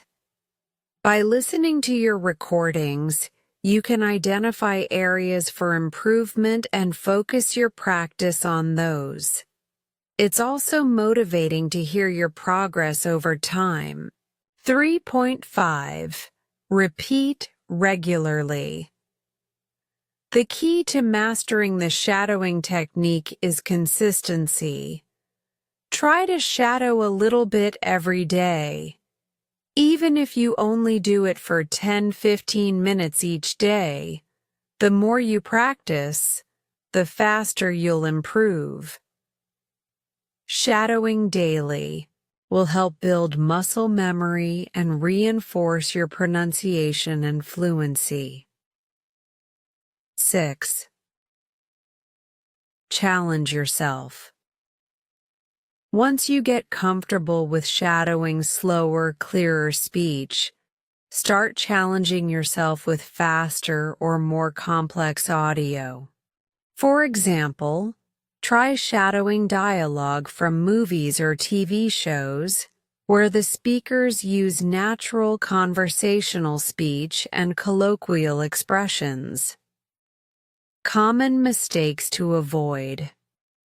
As with any technique, there are a few common mistakes that learners often make when shadowing.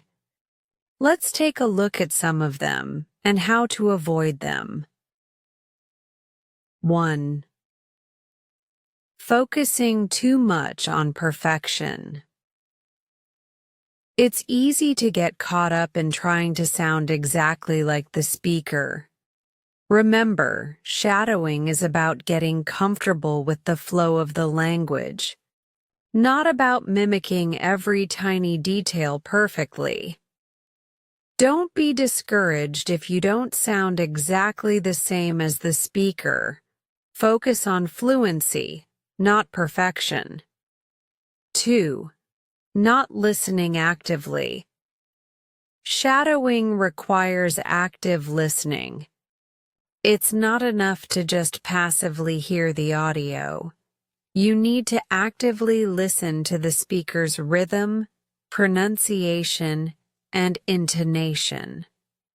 Pay close attention to the small details and try to imitate them as closely as possible. 3. Not practicing. Consistently. Consistency is key with shadowing. If you only practice once a week, you won't see much progress. Try to make shadowing a daily habit, even if it's just for a short time. The more consistent you are, the more improvement you'll see. 5. Benefits of shadowing. Before we wrap up, let's quickly summarize the key benefits of the shadowing technique. Improves pronunciation. By mimicking native speakers, you'll improve your pronunciation and sound more natural. Enhances listening. Comprehension. Shadowing helps you get used to the speed and flow of spoken English, improving your ability to understand real-life conversations. Boosts fluency. Regular practice with shadowing helps you speak more quickly and fluently. Develops confidence. Shadowing allows you to practice speaking without the pressure of a live conversation, building your confidence over time. Conclusion. The shadowing technique is one of the most effective ways to improve your English pronunciation, listening skills, and fluency. By mimicking native speakers, you're training your brain and body to speak in a natural, fluent way. It's a technique that requires patience and consistency, but the results are well worth it. Start shadowing today. and I promise you'll start noticing improvements in your speaking skills sooner than you think. Keep practicing, and in the eye. Next chapter, we'll explore even more methods to continue improving your English. Great job so far! Chapter 10. Responding to Unexpected Questions. Welcome back. In this chapter, we'll be tackling one of the most challenging and important aspects of speaking English: responding to unexpected questions. If you've ever found yourself frozen, when someone asks you a question in English that you weren't expecting, don't worry, you're not alone. This is something that many language learners struggle with. But don't stress. With the right techniques and practice, you'll be able to handle unexpected questions with confidence. By the end of this chapter, you'll learn how to improve your ability to think on your feet and respond quickly, even when the question catches you off guard. Why responding to unexpected questions is important. In real-life conversations, we don't always get questions we've prepared for. Whether you're speaking with a friend, participating in an interview, or having a casual chat with a colleague, you'll inevitably encounter questions that surprise you. These types of questions can be tricky because they require you to think on the spot and respond quickly. So, why is it so important to practice responding to unexpected questions? 1.1 Builds quick thinking skills. When you're learning a language, a lot of the time you prepare for specific questions. For example, you might rehearse answering questions like, "Where are you from?" or "What do you do for work?" These questions are predictable. But what happens when someone asks you something unexpected, like, "What's your opinion on artificial intelligence?" or "What do you think about climate change?"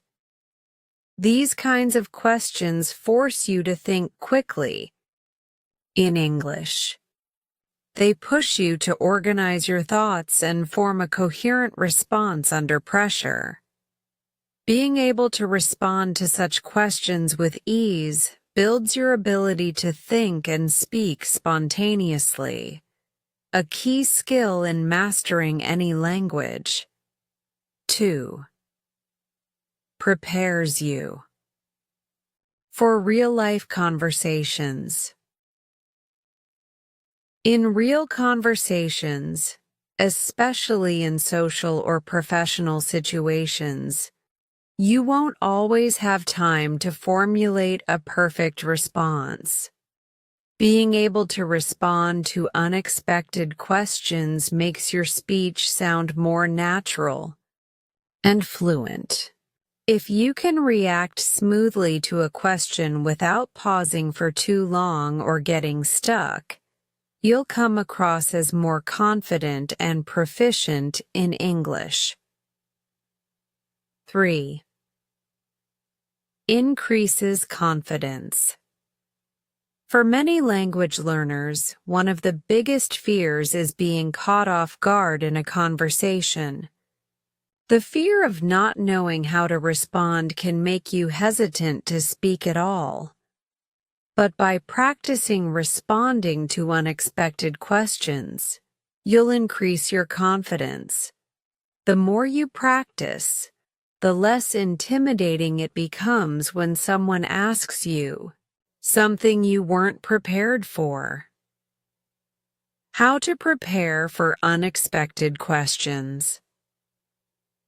While you can never anticipate every single question you'll be asked, There are several techniques that can help you prepare for unexpected questions and improve your ability to answer them effectively. 1. Learn to use filler phrases. When someone asks you an unexpected question, it's okay to take a moment to gather your thoughts. The key is not to panic. Using filler phrases gives you a little extra time to organize your response without leaving the conversation awkwardly silent.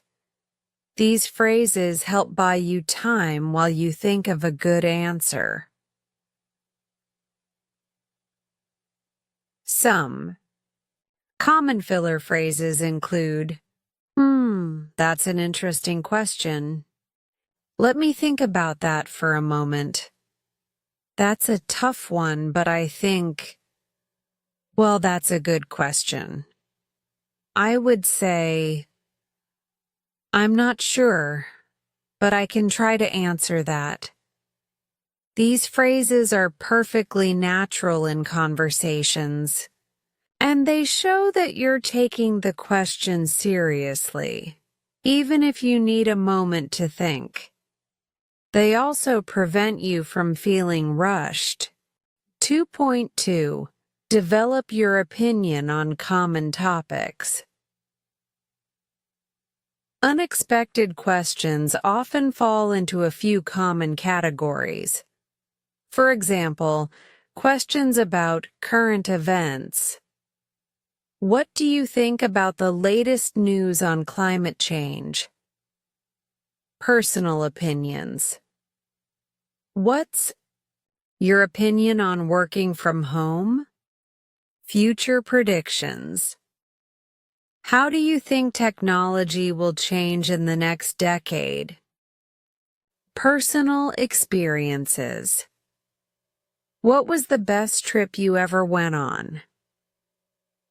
To prepare for these types of questions, try to develop opinions on topics you know are commonly discussed in social and professional settings. For example, think about your views on technology, climate change, or your favorite hobbies. Formulating opinions in advance can help you feel more comfortable when you're asked these questions in a conversation. Remember, you don't need to have a perfect, fully developed answer for every question. Just being able to articulate a simple opinion or personal experience will make your response sound more natural. 3. Practice with thoughtful responses. The next step is to practice responding to unexpected questions.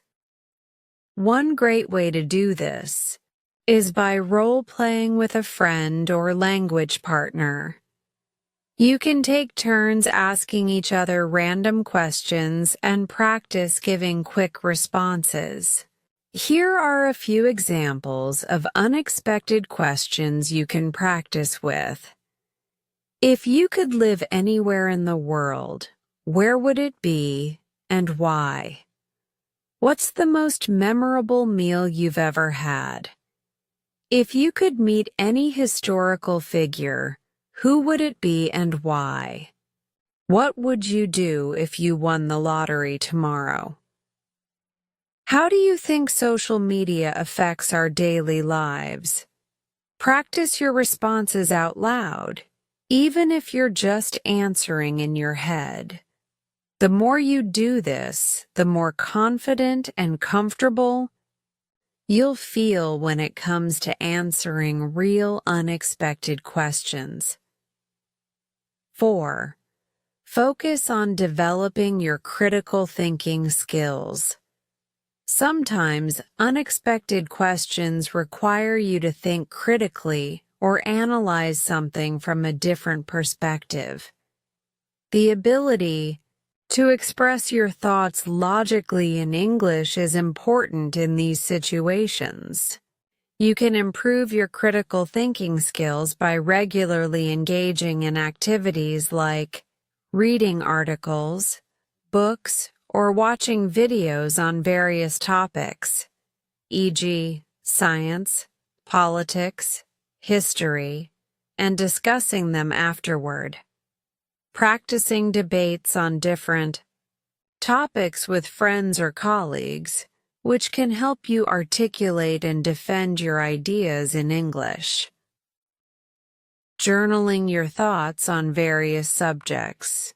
Write about current events, opinions, or experiences in a clear, logical manner. By practicing critical thinking, you'll be better prepared to handle more complex, unexpected questions in a conversation. Strategies for responding to unexpected questions. Even if you don't have a perfect answer to an unexpected question, you can still respond confidently using some effective strategies. Here are a few techniques to help you respond to unexpected questions more smoothly. 1. Answer in simple, clear sentences. When you're caught off guard, it's tempting to try to come up with a complex or elaborate answer. However, this can make you feel more confused and stressed. Instead, focus on answering in simple, clear sentences. It's better to give a short, confident answer than to overthink and stutter through a long, complicated response.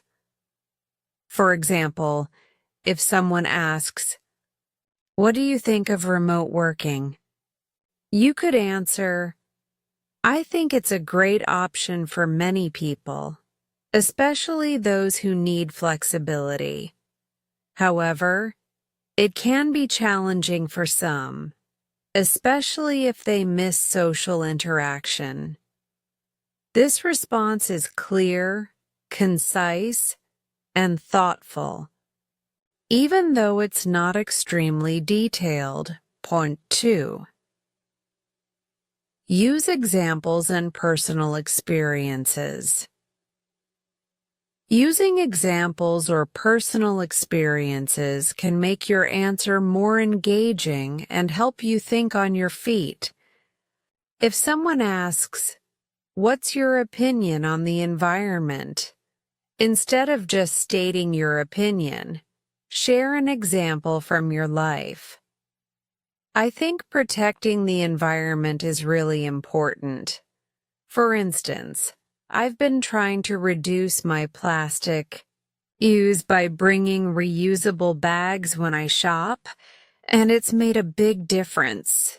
This shows you've thought about the question and that your response is grounded in personal experience. 3. Take a moment to organize your thoughts. It's okay to pause before answering. In fact, it can be helpful to take a brief moment to organize your thoughts. A short pause allows you to respond in a more thoughtful and organized way. If you feel pressured, use a filler phrase like, "Let me think for a moment," or, "That's an interesting question, I'd say," to give yourself time to process the question. 4. Don't be afraid to admit uncertainty. If you truly don't know how to answer a question, it's okay to admit it. Instead of awkwardly stumbling through an answer, simply say, "I'm not sure, but I think," or "That's something I'd like to learn more about." This shows that you're willing to engage in the conversation, even if you don't have all the answers. 4. Final tips for responding to unexpected questions. Practice Practice, practice. The more you practice responding to unexpected questions, the easier it will become. Practice daily with random questions and think about how you would answer them in English. Stay calm and take your time. Don't rush your answers. Take your time to think about what you want to say. Listen carefully. Pay close attention to the question being asked. If you're unsure, ask the person to clarify or repeat the question. Stay confident. Even if you don't have the perfect answer, speaking confidently will make a big difference in how others perceive your ability. Conclusion: responding to unexpected questions is a vital skill for any language learner. It's about being able to think on your feet and organize your thoughts quickly in English. By practicing with real-life questions, using filler phrases, and staying calm, you'll be able to handle these situations with ease. Keep practicing, and remember, it's okay if you don't have all the answers right away. The more you engage with spontaneous questions, the more confident and fluent you'll become. Keep up the great work, and in the next chapter, we'll dive into more techniques to continue improving your English skills. Chapter 11: Describing what you are doing. Welcome to Chapter 11. In this chapter, we'll be exploring a fantastic technique to improve your speaking fluency and make your conversations more engaging, describing what you are doing. While it may seem like a simple exercise, learning to describe your actions in detail can help you become much more fluent and natural in English. This is an essential skill because in real-life conversations, we often talk about what's going on around us or what we're currently engaged in. Being able to describe what you're doing will allow you to communicate with ease and keep the conversation flowing. Why describing what you are doing is important. Describing what you're doing may seem like a basic activity, but it's one of the most fundamental aspects of fluency. It's all about using real-time language to express actions, which is a critical skill in everyday conversations. Whether you're having a casual chat with a friend, making small talk, or explaining something to a colleague, being able to accurately describe your actions can help you keep the conversation going. 1. Improves vocabulary and sentence structure. When you describe what you're doing, you have the opportunity to use a wide range of vocabulary related to activities, places, and tools. You'll practice using action verbs, adverbs, and other vocabulary that helps you describe actions in a precise and detailed way. This can significantly increase your vocabulary, making you more adaptable when speaking. Moreover, this exercise also helps you become more comfortable with various sentence structures. For example, you might use the present continuous tense, I am studying English right now, or action verbs in different forms. I've been working on this project for a few hours. 2. Helps build confidence in speaking. One of the most important Aspects of speaking English is being able to explain your thoughts and activities clearly. Describing what you are doing is one of the simplest ways to practice speaking in real time. It helps you build confidence by allowing you to practice speaking in the moment without any pressure of coming up with complex ideas or stories. Whether you're explaining your daily routine, describing what you're working on, or just talking about your surroundings, practicing these simple descriptions gives you the confidence to speak about a variety of topics naturally. 3. Provides practice for everyday conversations. Describing what you are doing is a skill that will come in handy in everyday situations. If someone asks you, "What are you doing today?"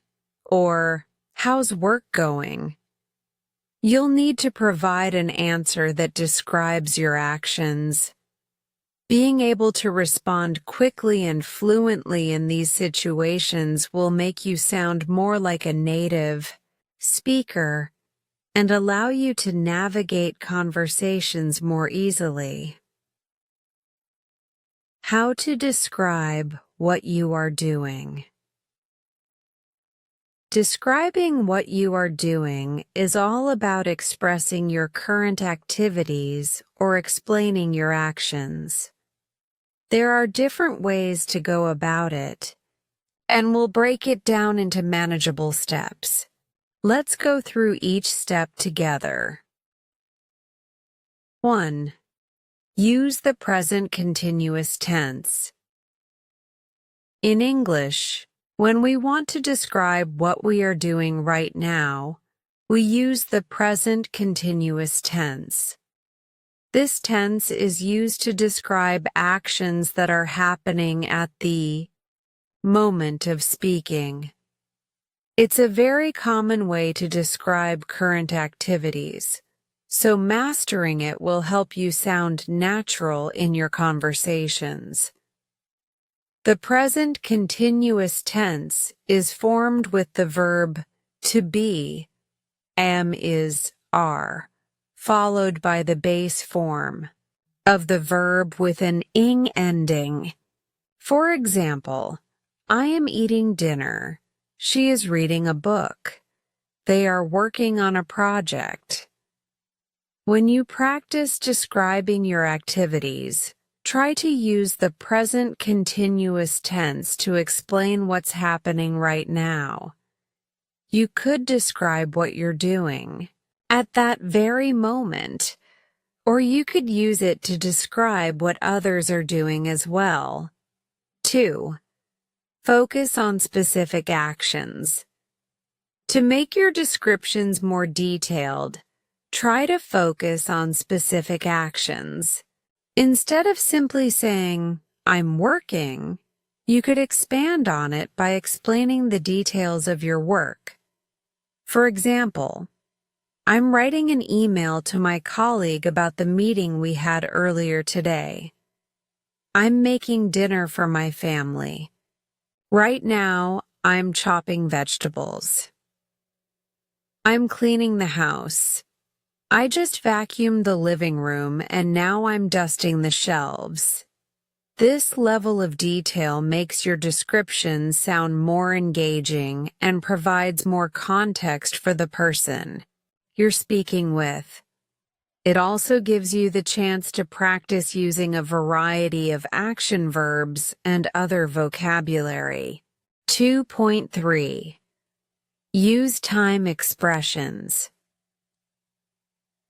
To make your descriptions even more precise, try to add time expressions.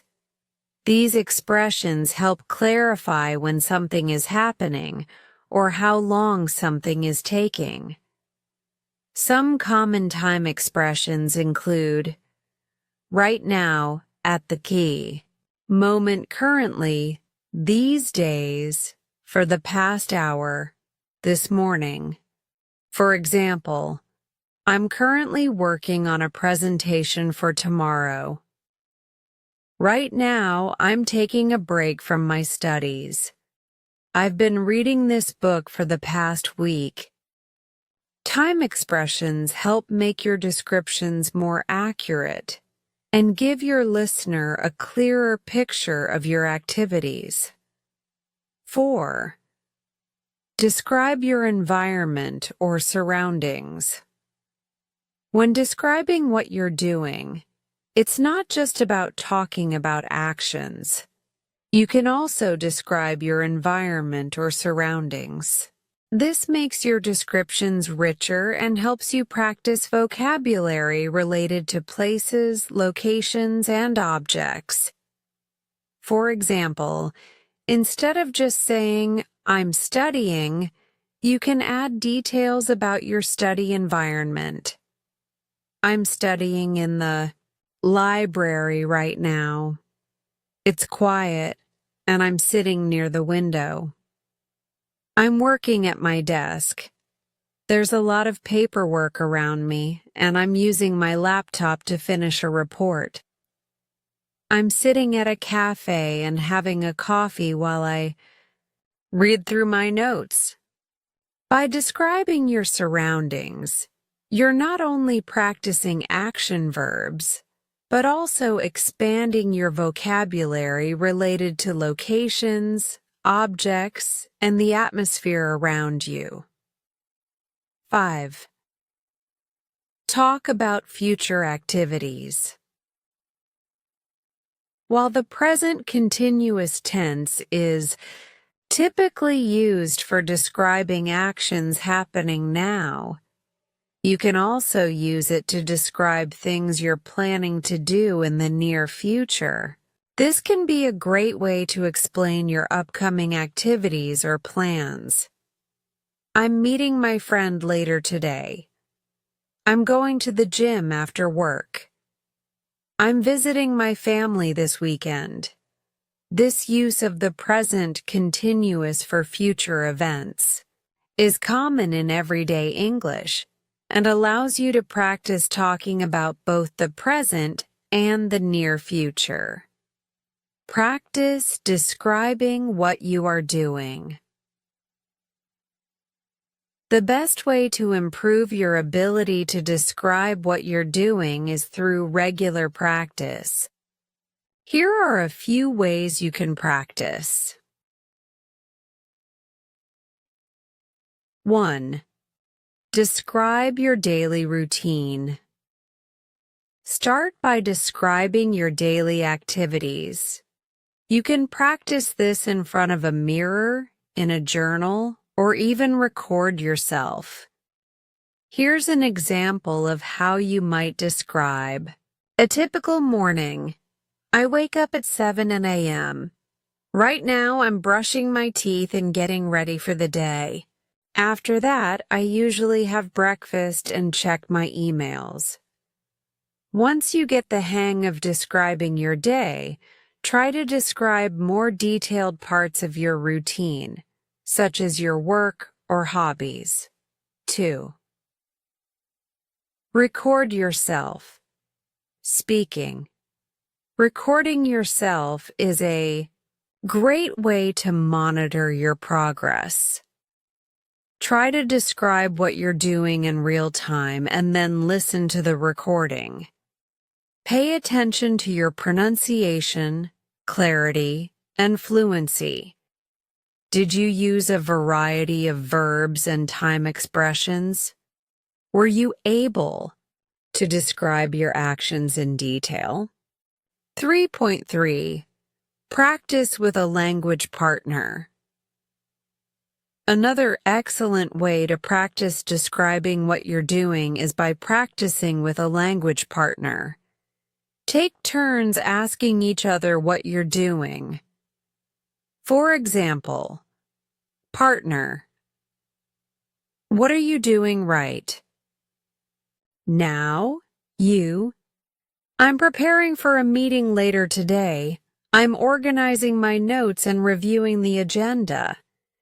This exchange will help you practice speaking spontaneously just as you would in a real conversation. 4. Describe activities.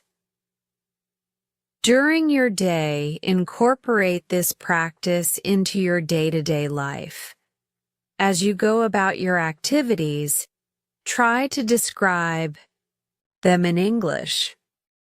For example, while cooking, I'm frying the chicken now. The oil is getting hot, so I'm going to put the chicken in soon. Describing activities as you go about them will help reinforce the vocabulary and sentence structures you're learning. Additional tips for effective practice. Be specific. The more specific you are in your descriptions, the better you'll lie. Become at using detailed vocabulary. Practice using adjectives, adverbs, and time expressions to give a complete picture of what you're doing. Use a variety of verbs. Instead of always saying, I am doing, try to incorporate more specific verbs. For example, I am preparing, I am organizing, I am studying, or I am cleaning. Make it interactive. Practice describing your activities to others, not just in your head. This will help you get used to speaking aloud and responding to questions about what you're doing. Conclusion.